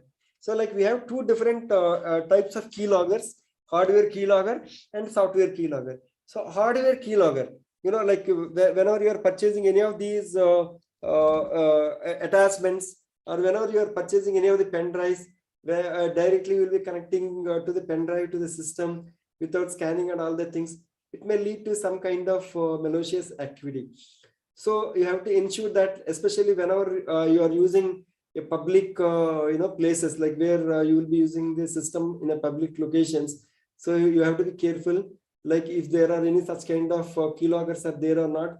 If any keyloggers are there, like whatever the transaction you do, all that details they will capture and they will start misusing. Okay, so these are all called keyloggers. Like you have two different varieties of keyloggers, hardware as well as software keyloggers. Software keyloggers is very, very simple. You can just install it and you can keep it in a browser, so that it sends the data, like what are the things you are typing. So entire data the person will receive. Okay, so this is the kind of things which are happening. So types of information and cyber criminals can gain through our data. So like how these criminals will get the data when you are using your PC. So whenever you are getting any instant messagings or emails, or whenever you are doing a payment kind of thing. So I'll if time permits, I'll just show you those screenshots. You received a message and immediately you opened that, you clicked it and you opened that site, and immediately it is almost like looks like a particular organizational website itself. Okay, so once you provide the data, that username and password, immediately they will capture, and immediately they will call you also, enter that OTP kind of thing. The moment you enter the OTP, your system is compromised. Same way it has happened to one of the retired teacher who lost more than 8.5 lakhs. Okay, she was trying to change her password. She was unsuccessful. Then she received a call. You just see like how people are looking and how people are tracking. She was trying to change the password of her SBI account, and someone found, like, she was not successful. Then she received a call immediately, madam, like we are sending a link to you. You reset your password by using that. She entered her username, she entered her password, and within no time, he called from another number. Madam, you might have been received one OTP. You just share me that OTP. So immediately he entered that OTP and he changed the mobile number of that account. He changed the mobile number of that account, and she doesn't have any control. And that was happened somewhere in the Saturday. So they have lost, she has lost more than 8.5 lakhs on 13th and 14th. Just imagine. So such kind of people are, behind. Most of the people will always look for such kind of things to happen. Okay, so this is how it has happened. Sensitive photos and personal photographs and all the things, which they may not harm you, but they will try to blackmail. Okay, system configuration data, addresses, and all such kind of things. So all such kind of details they will try to collect in the various forms. So as discussed in the previous session, that information gathering. So the information gathering can happen in many ways. Okay, so these are the kind of attacks or happen on individually or organizations. Social engineering attacks. So all these things like social engineering attacks called like phishing, all these attacks, viruses, Trojan horse, any such kind of things will come under these things. So if you can look into these data theft by intruders, SQL injection, malware attacks, dumpster driving. Anyone have an idea like what is dumpster driving? And spying, social engineering attacks, browser hijacking, and DNS, domain name hijacking also happens. Apple.com. It looks like the same, but the other Apple.com is a different thing. So that is called DNS hijacking. It is called as a DNS hijacking. Okay. So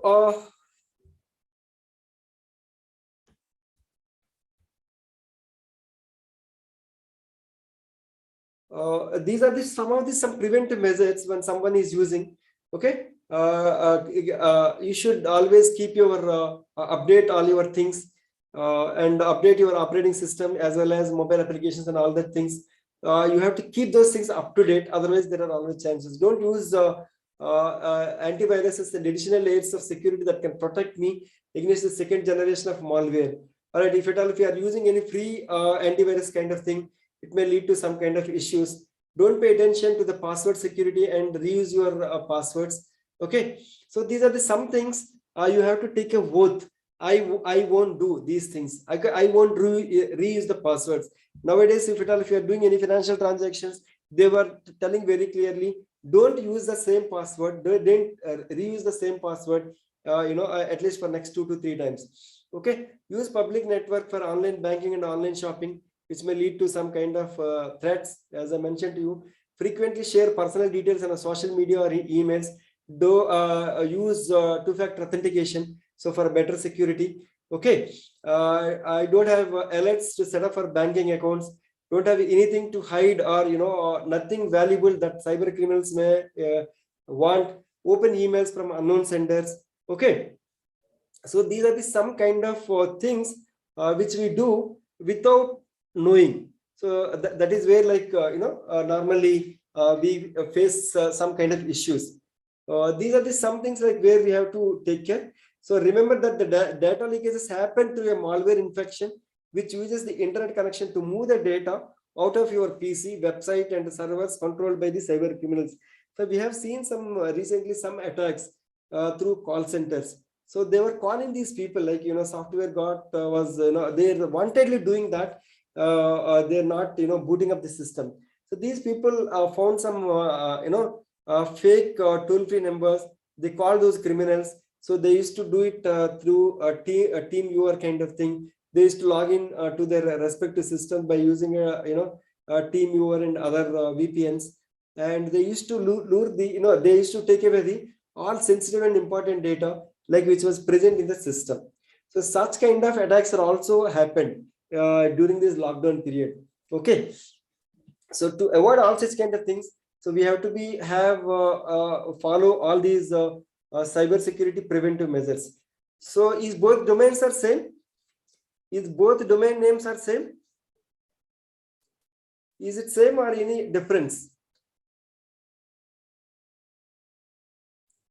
Is there any difference in the both domain names? Is there any difference? Okay, so let me show you. Okay, the first apple.com, when you use that first apple.com, I was just using this apple.com. Okay, when you take this and paste it in a browser,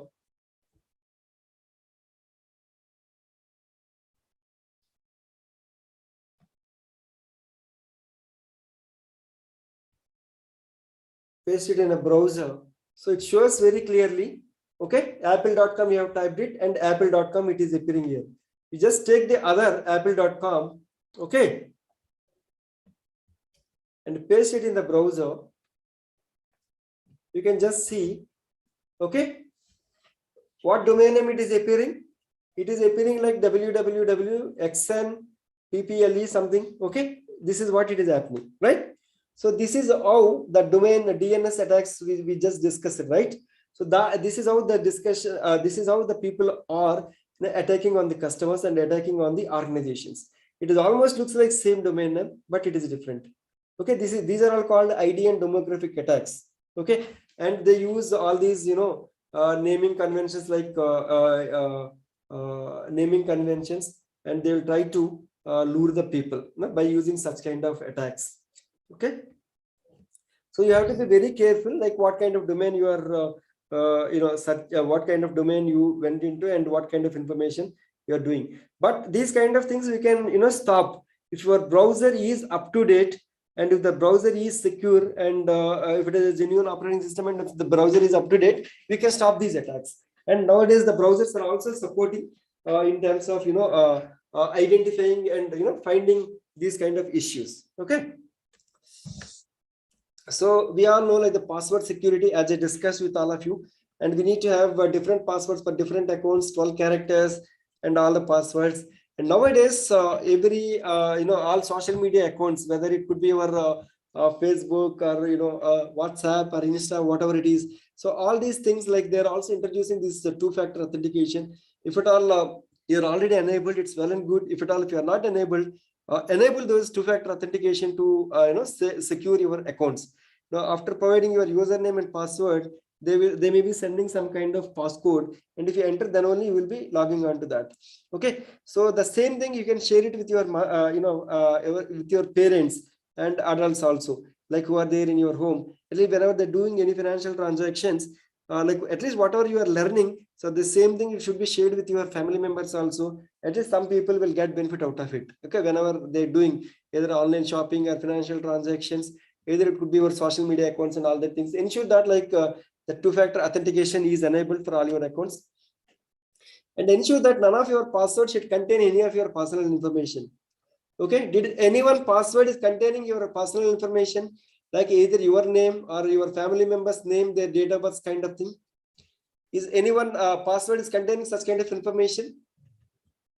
Is anyone password is containing such kind of information, either your personal details or family members details? Anyone, any of your password? Yes or no?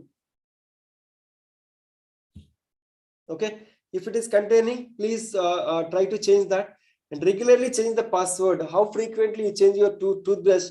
So please change your password in a similar manner, like how frequently change toothbrush. In a similar manner, you should change your password once in every 2 to 3 months kind of thing, at least for your financial banking accounts kind of thing. Okay, and better to have passphrases rather than a simple password.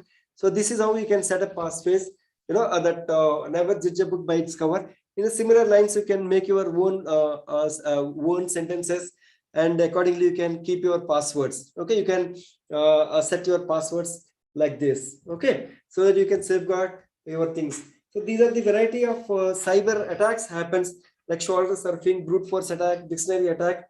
Shoulder surfing in the sense, like whenever you are entering your password, someone may see that password and they may remember it, and if they may misuse it. Okay, and brute force attack, like we can try error and trial method, we can do it and we can find out the password. And the dictionary attack, if at all if you are keeping your password as your institution name or any of your family members details kind of thing, then there is a chance. And writing your passwords on a paper or storing it on a hard disk kind of thing. So if at all if you are doing any such kind of things, there are chances that the passwords can be seen, or password attacks can be happen. All right. So when it comes to the information security, it is not an it is an organizational problem rather than an IT problem. We always feel like it is an IT problem. Basically, it is not an IT problem. It is an organizational problem. So as we all evident, like 95% of the incidents are happening out of 100 through human negligence errors. Okay, so more than 70% of the threats are internal attacks. Whatever the attack is happening, any organizational kind of thing. So most of them are internal attacks. There are so many such incidents that happen, and 60% of the culprits are the first-time fraudsters. Okay, so these people are also trying to lure the people in the first time, and the biggest risk to the organization or individual are people. And the biggest asset, who can safeguard organization security, individual security of the people. And social engineering is the weakest link in the entire, internet, and engineering is the weakest link in the entire digital world. Okay, so if you know those things, and we can aram say safeguard all our information. Is an asset which, like an important business assets, have a value, an organization, and consequently needs to be suitably protected. Information is the process of protecting the intellectual property of an organization. If at all, if you are built a source code, and it is your responsibility to safeguard that source code which belongs to an organization. If at all, if you have done some project, so it is the organization, your KMIT responsibility. As an individual, you should not copy, and belongs to the IPR belongs to your KMIT. So that is where these things will come into the picture. Information security is the protection of information and it minimizes the risk. Okay, risk of exposing the information to the unauthorized parties, prevention of the confidentiality, integrity, and availability of the information. Right. So in the information security, So these CIA triad, okay, confidentiality, integrity, availability. These are the three components which are very, very important to safeguard those things. And if it all lost that confidentiality and integrity, then no, the availability of the data may not be there. So for example, you want like the data, whenever you wanted the data should be available. But if for example, you sent a hi message and that hi message will become a hello message. How? Okay, that means there is some, middleman is attacking or middleman is protecting that. Then where is the confidentiality? To protect that confidentiality, we are following some of these, excuse me, some of these hashing techniques, algorithms and all the things. So that is where like we are following. So this CIA is very, very important in the field of information security domain. So as we told, like, social engineering attacks are happen in two ways. One is a technical social engineering attacks and non-technical social engineering attacks. Technical in the sense like phishing, wishing and all those things. You can, some of the pop-ups. When you are browsing something, you might be got some pop-up, all right? When you got a pop-up and it shows like it is Amazon.com. We don't know exactly whether it is Amazon.com or not. But once you log on to the website, once you click on that link also, it is almost looks like a Amazon.com only, right? But you will be providing your username, password, OTP and all. But unfortunately, you might not be able to log in because it is a phishing website. For example, this is a pop-up. So this says like it is HTTPS SBIonline.com. But in the status bar, you can just see like where it is leading. It is also HTTPS SBI Online. So the OE is replaced with a 0. Okay. So once you enter that, once you open that website, it is almost looks like a SBI website, but it is a phishing website. Where if you provide those details, then the attack can happen at any point of time. So phishing attacks are nothing but, so those people will call you, find out like whether your credit card is expiry, debit card is expiry. So provide these XYZ details so that they will be calling like, branch manager and, technical assistants who can provide you some kind of assistance to rectify those issues. So if you are receiving such kind of calls, that is your responsibility to judge like whether he is a genuine person or not. So in real world, no one will call you to find out, whether you will be able to update kind of thing. If anything is there, like you have to go to the bank physically and you have to update those things in a manual manner rather than, computerized.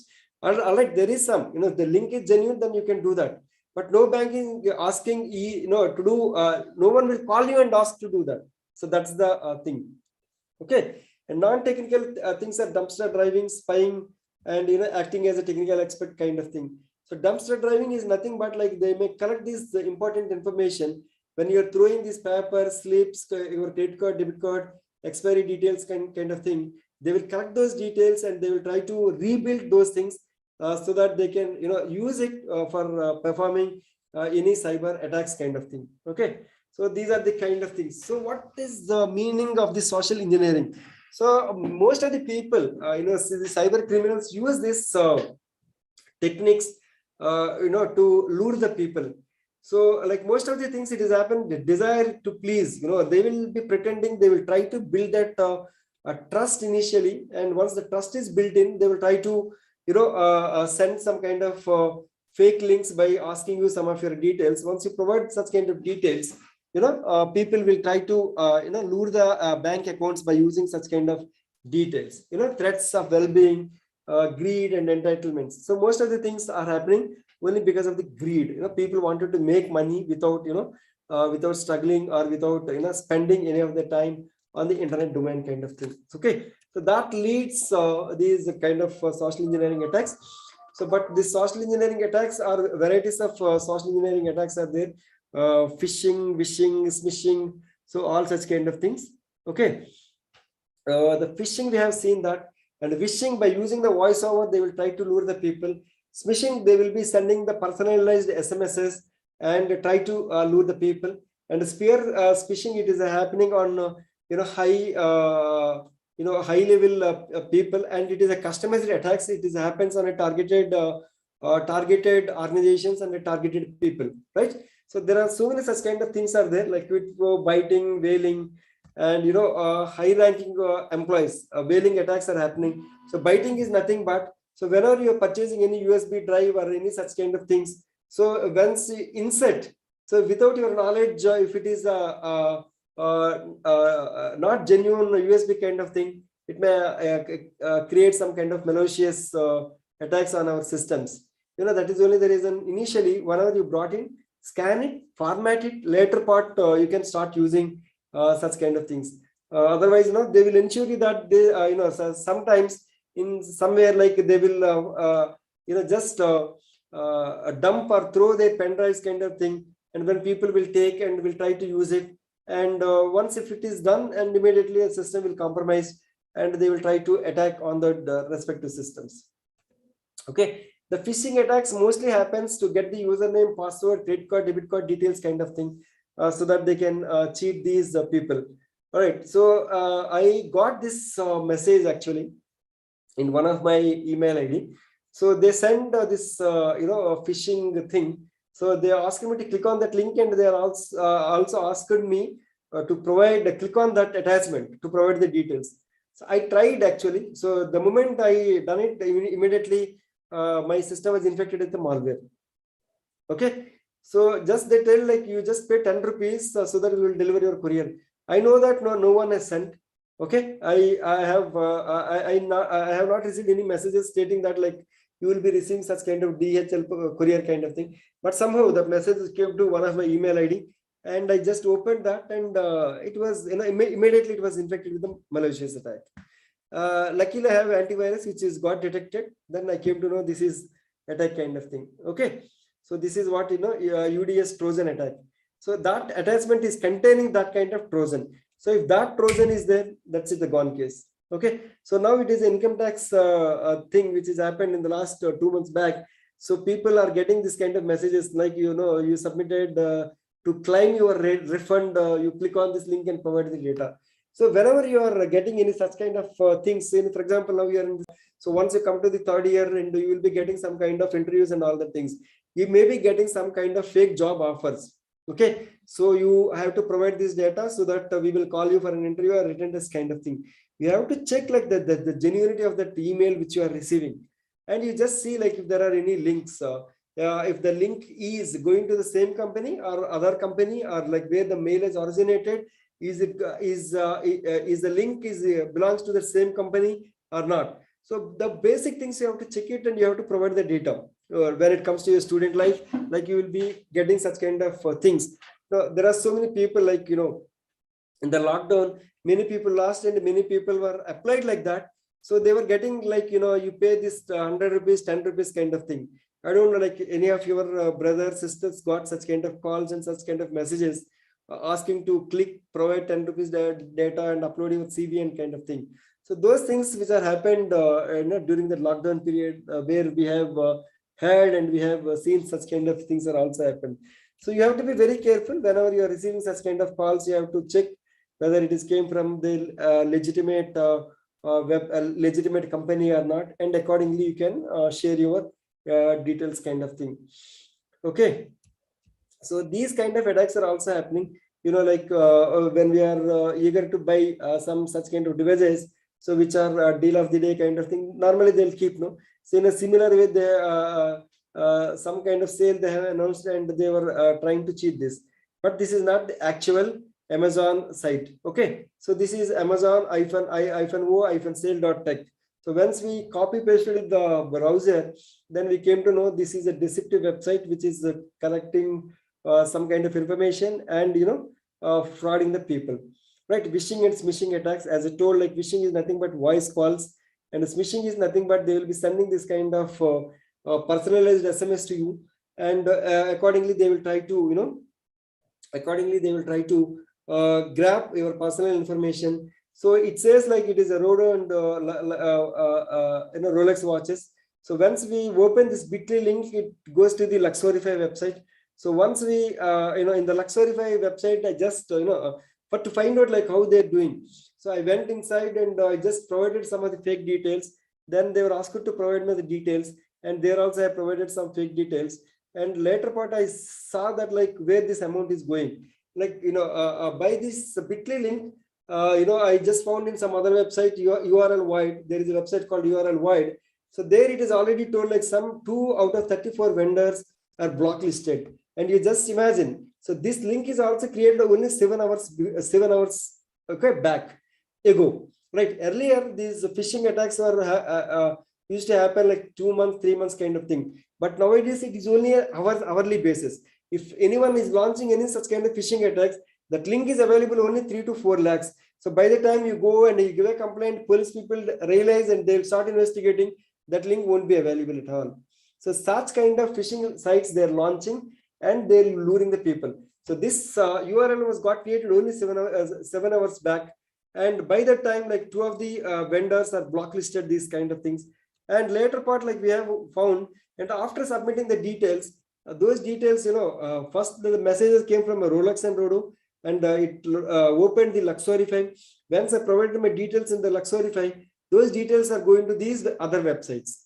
Okay, so this is how the kind of details, the kind of frauds which are happening. So after providing the financial details, it went there and it stored there. So the transaction, it won't be materialized again and again. If you're clicking, providing the details and all such kind of things, so they will be getting your username, your card number and all that things. So that will be sufficient to perform any international transactions. For any international transactions, they need only your card number. They don't want your CVV, they want your expiry, they don't want your expiry date, and they don't want your OTP also. For any international transactions, any card number is sufficient to perform that transaction. All right. So later, like we realized, like why don't we go and check? Then we went and we checked it in the Luxorify Google review. We have checked it and then found like these guys are selling the duplicate watches, second-hand watches, which is non-functional and all the things.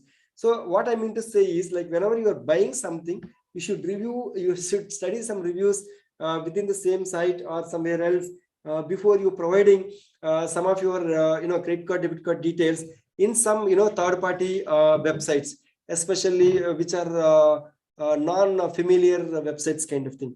If it is familiar, we can believe them some extent and we can do the transactions. But if it is unfamiliar kind of thing, then you should think twice before you share any of your critical data. So these are some more examples.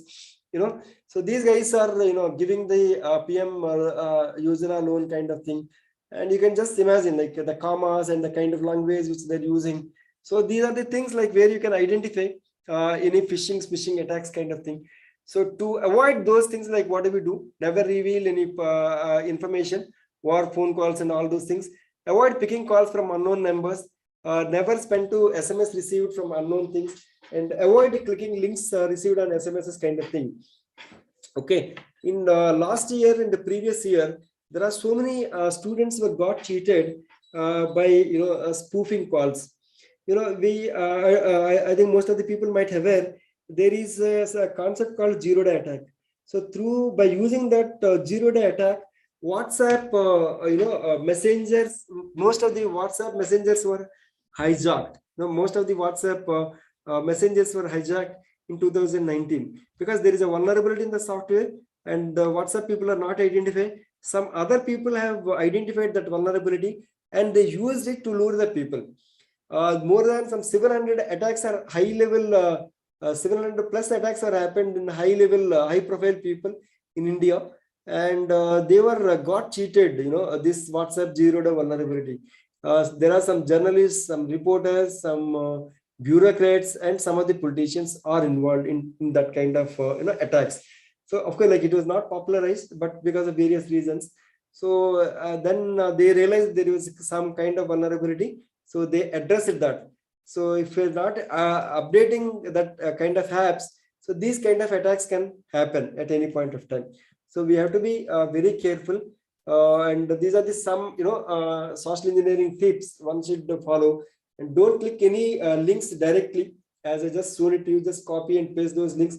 And don't entertain any phone calls, request asking for any personal information. Avoid sharing too much of information in social media. I think nowadays, like you all might be having a social media accounts. So you, better to keep minimize, minimal information on your social media accounts and never ever open your friend list to the public. Okay, there are some privacy things. You can just go to the privacy, security and privacy settings.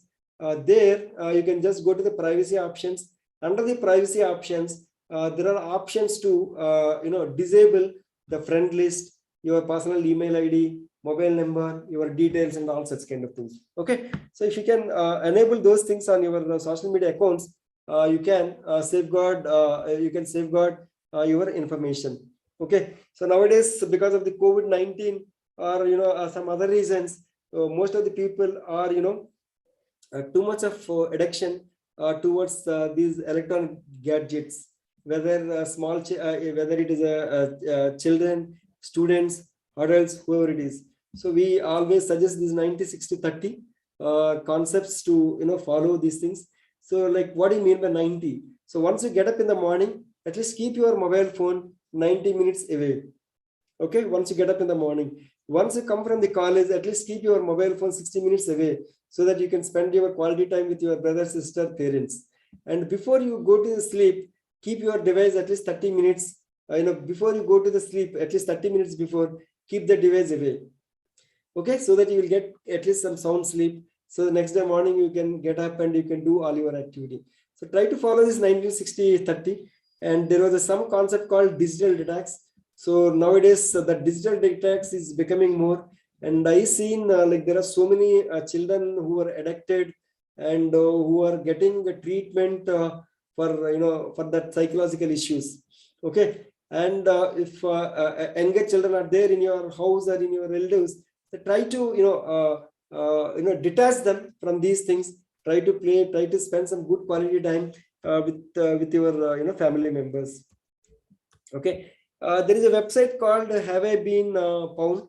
Okay, in this website, like whatever your email ID is there, you can just type your email ID and check it whether your email ID is found or not.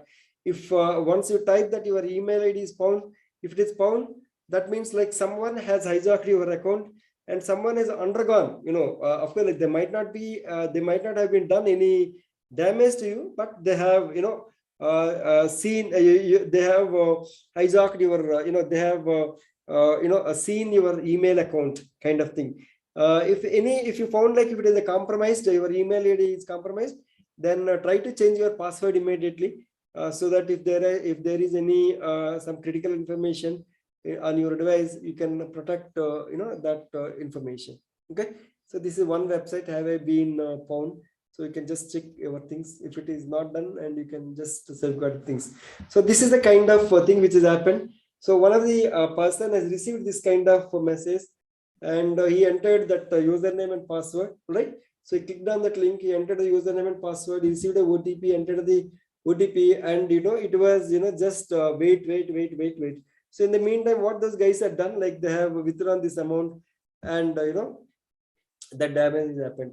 So once you go back to the bank, also it is highly difficult, or chances are very slim to get such kind of money back. Okay, so whenever you do any transactions, so ensure that that is having HTTPS lock symbol and have a digital certificate. What do you mean by the digital certificate? Or someone has audited that and verified that, and if they found like there are no vulnerabilities, then they give a fitness certificate to host that thing on a public domain. So such kind of things also has to be done as per the RBI norms for all the financial institutions. But in spite of that, like some kind of attacks happens, which it is always difficult to predict such kind of things. But by at least following some cyber hygiene practices, we can always secure such kind of information. Okay. So as you all know, like you are all computer science students. So if it is HTTP, we can see that whatever you are sending the information in a clear text format. If it is HTTPS, and it will be encrypted, and it is, the chances are slim to see like what was the text which is going or transmitting in the network. Okay, but otherwise we can use the decryption tools and we can find out those things. Okay, so this is how you can do that. So I think many of the people might have been heard about that. This is a UPI financial attack. So the Prime Minister of India has announced that COVID fund, COVID, like who are all interested, they can give some kind of money. So they have announced that fake UPI ID. So over the night, so that actual UPI ID is PM Cares at SBI. So there are more than 8,000 such fake UPI IDs were got created. Just imagine, there are more than 8,000 fake UPI IDs were got created, over the night. 7 o'clock that PM CARES was announced. Over the night by 11 o'clock, more than 8,000 fake UPI IDs were got created, and they have lured the people like anything. Luckily, we have like NPCI here, National Payment Corporation of India. They're able to identify all these fake UPI IDs. By next day morning, they're able to stop all these fake UPI IDs, and they were able to block all these accounts.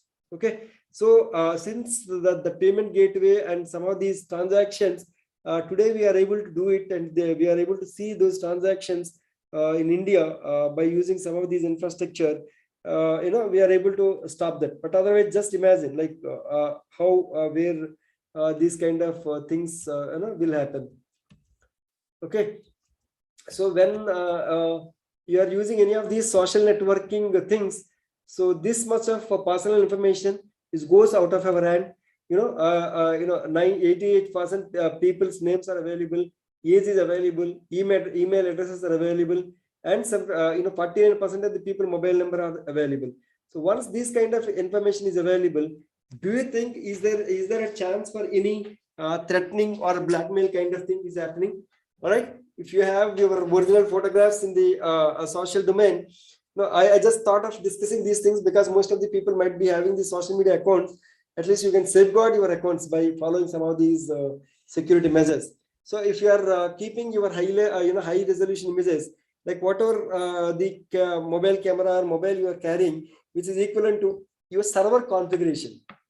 This is equivalent to a server configuration in 1980s and 1990s. Like today, your smartphone is equivalent to 1980s and 99 server configuration. So such kind of mobile phones you are carrying. And if you take any image, so it is high resolution images where it is having 14, 15, 16 MB kind of thing. So if you are posting such kind of images, there are always chances, people can take, alter, and try to blackmail. In Hyderabad, I think, one case which has happened. So those fraudsters, they have taken the profile photograph of a couple, and they started blackmailing the couple from each other. So they have morphed those images, and they have also created some videos by using that morphed photographs, and they were trying to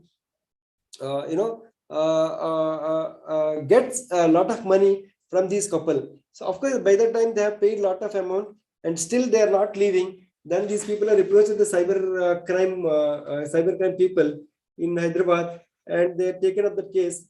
But that damage is already happened. You cannot recover from the damage. So once if you have written something in a social media platform, it is very difficult to take it back. If it is written on blackboard, you can rub it. But if you have written something in a social media platform, the moment you realize you wanted to delete that, we don't know like how many people have seen and how many people for how many people it was forwarded kind of thing. So that much intensity or that kind of fastness is there in the social media platforms.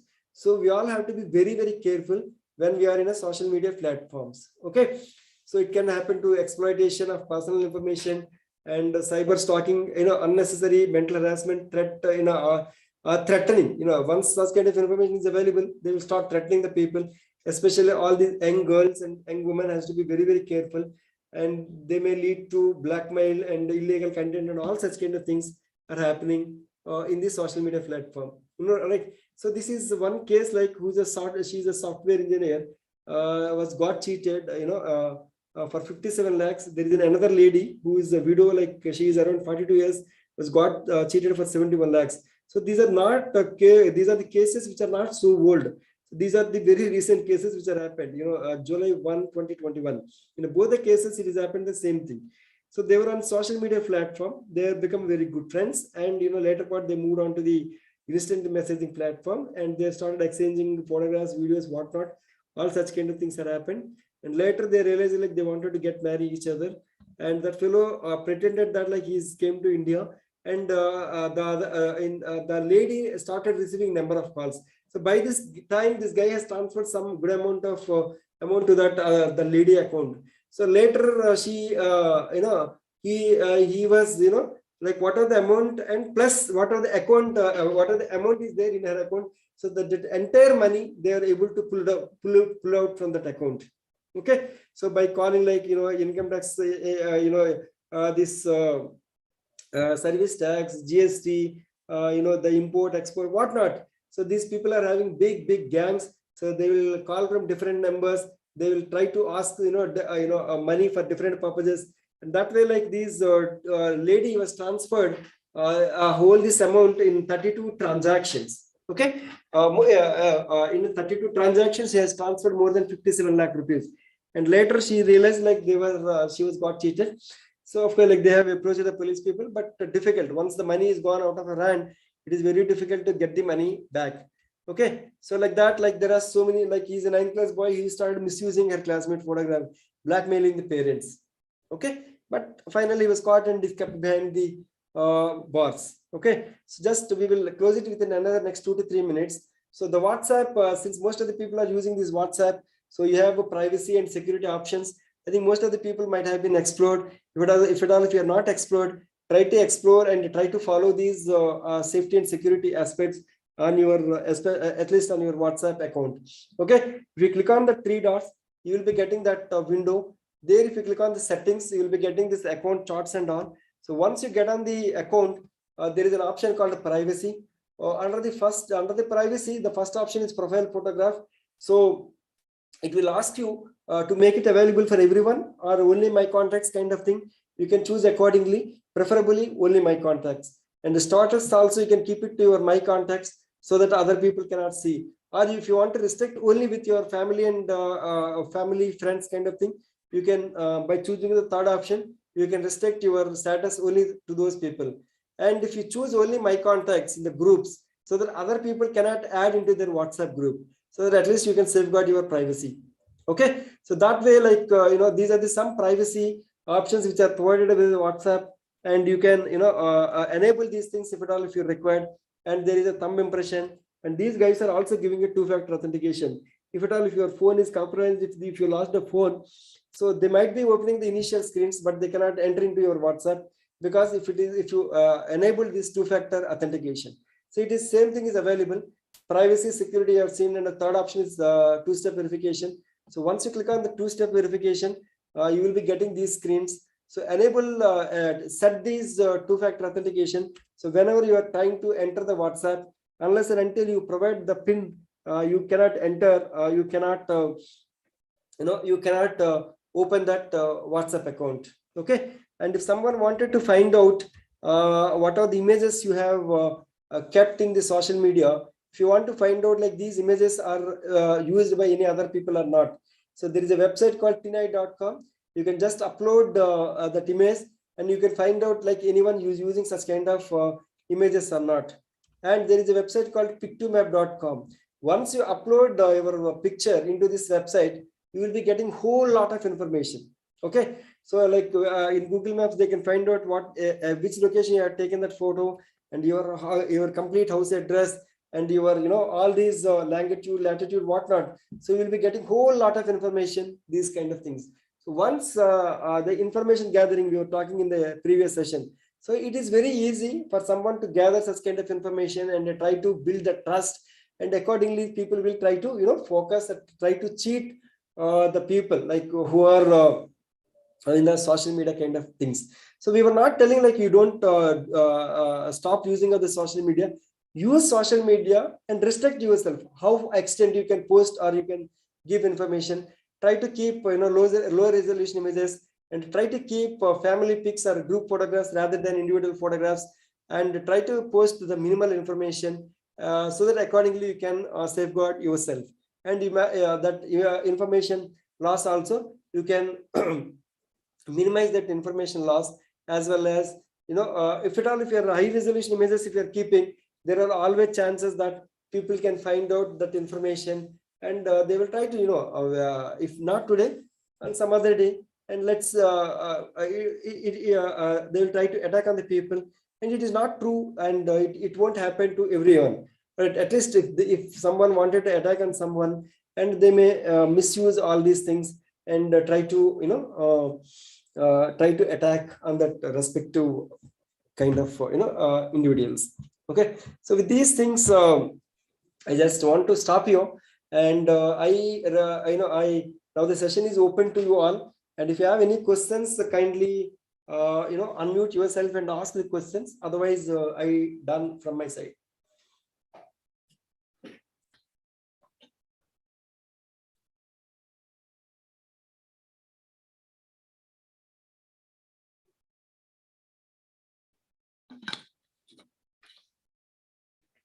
Any questions? All right, data diddling, any internship opportunity, we have to find out from our thing. Internship opportunities will be there, but you, like your college, you will be getting high, packages and all for internship. But in our organization, we might not be able to provide any financial support kind of thing. But if there are any people, we can accommodate in some of the projects, not in all the projects. But it all depends based on the seating capacity which is available during or at that point of time. Okay. Yeah. Any other questions, please?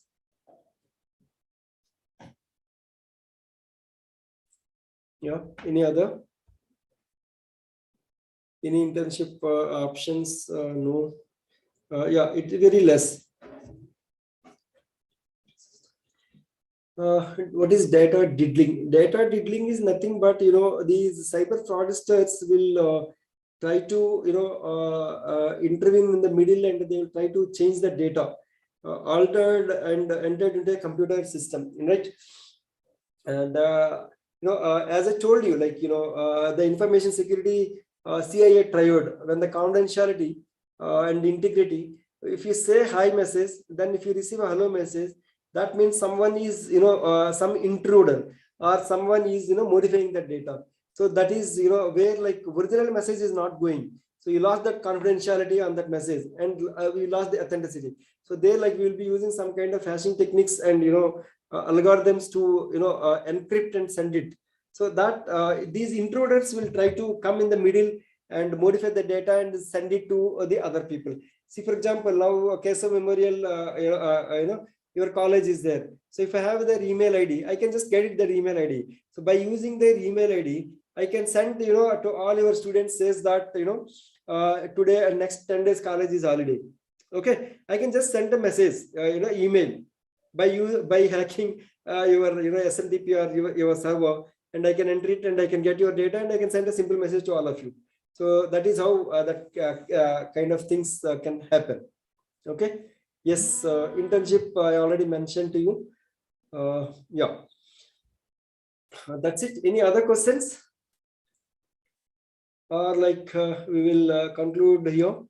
So we thank all the students and faculty members who are patiently listening and asking these kind of interactive questions. Okay, thank you. Thank you to all. Yeah, dear audience, I guess there are no more queries from your end.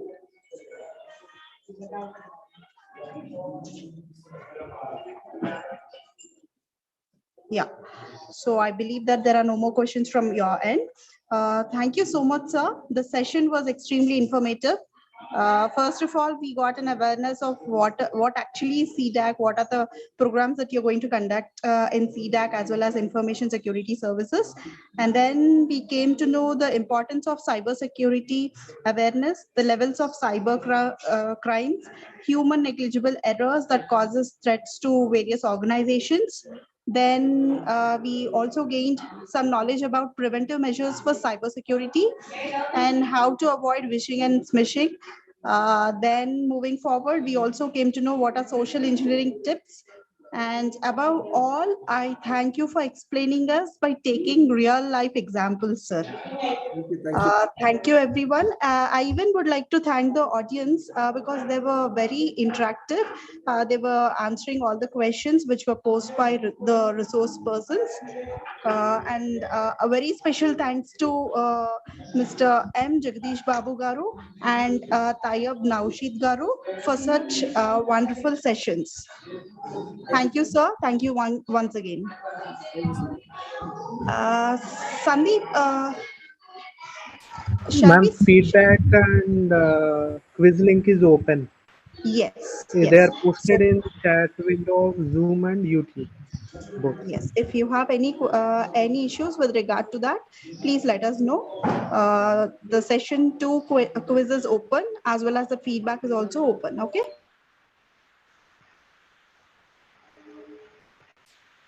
On overview of blockchain technology, Dr. Y.B. Subbarao Garu, who is an associate professor from University of Hyderabad at 2 p.m., engaging more people and on a greater level.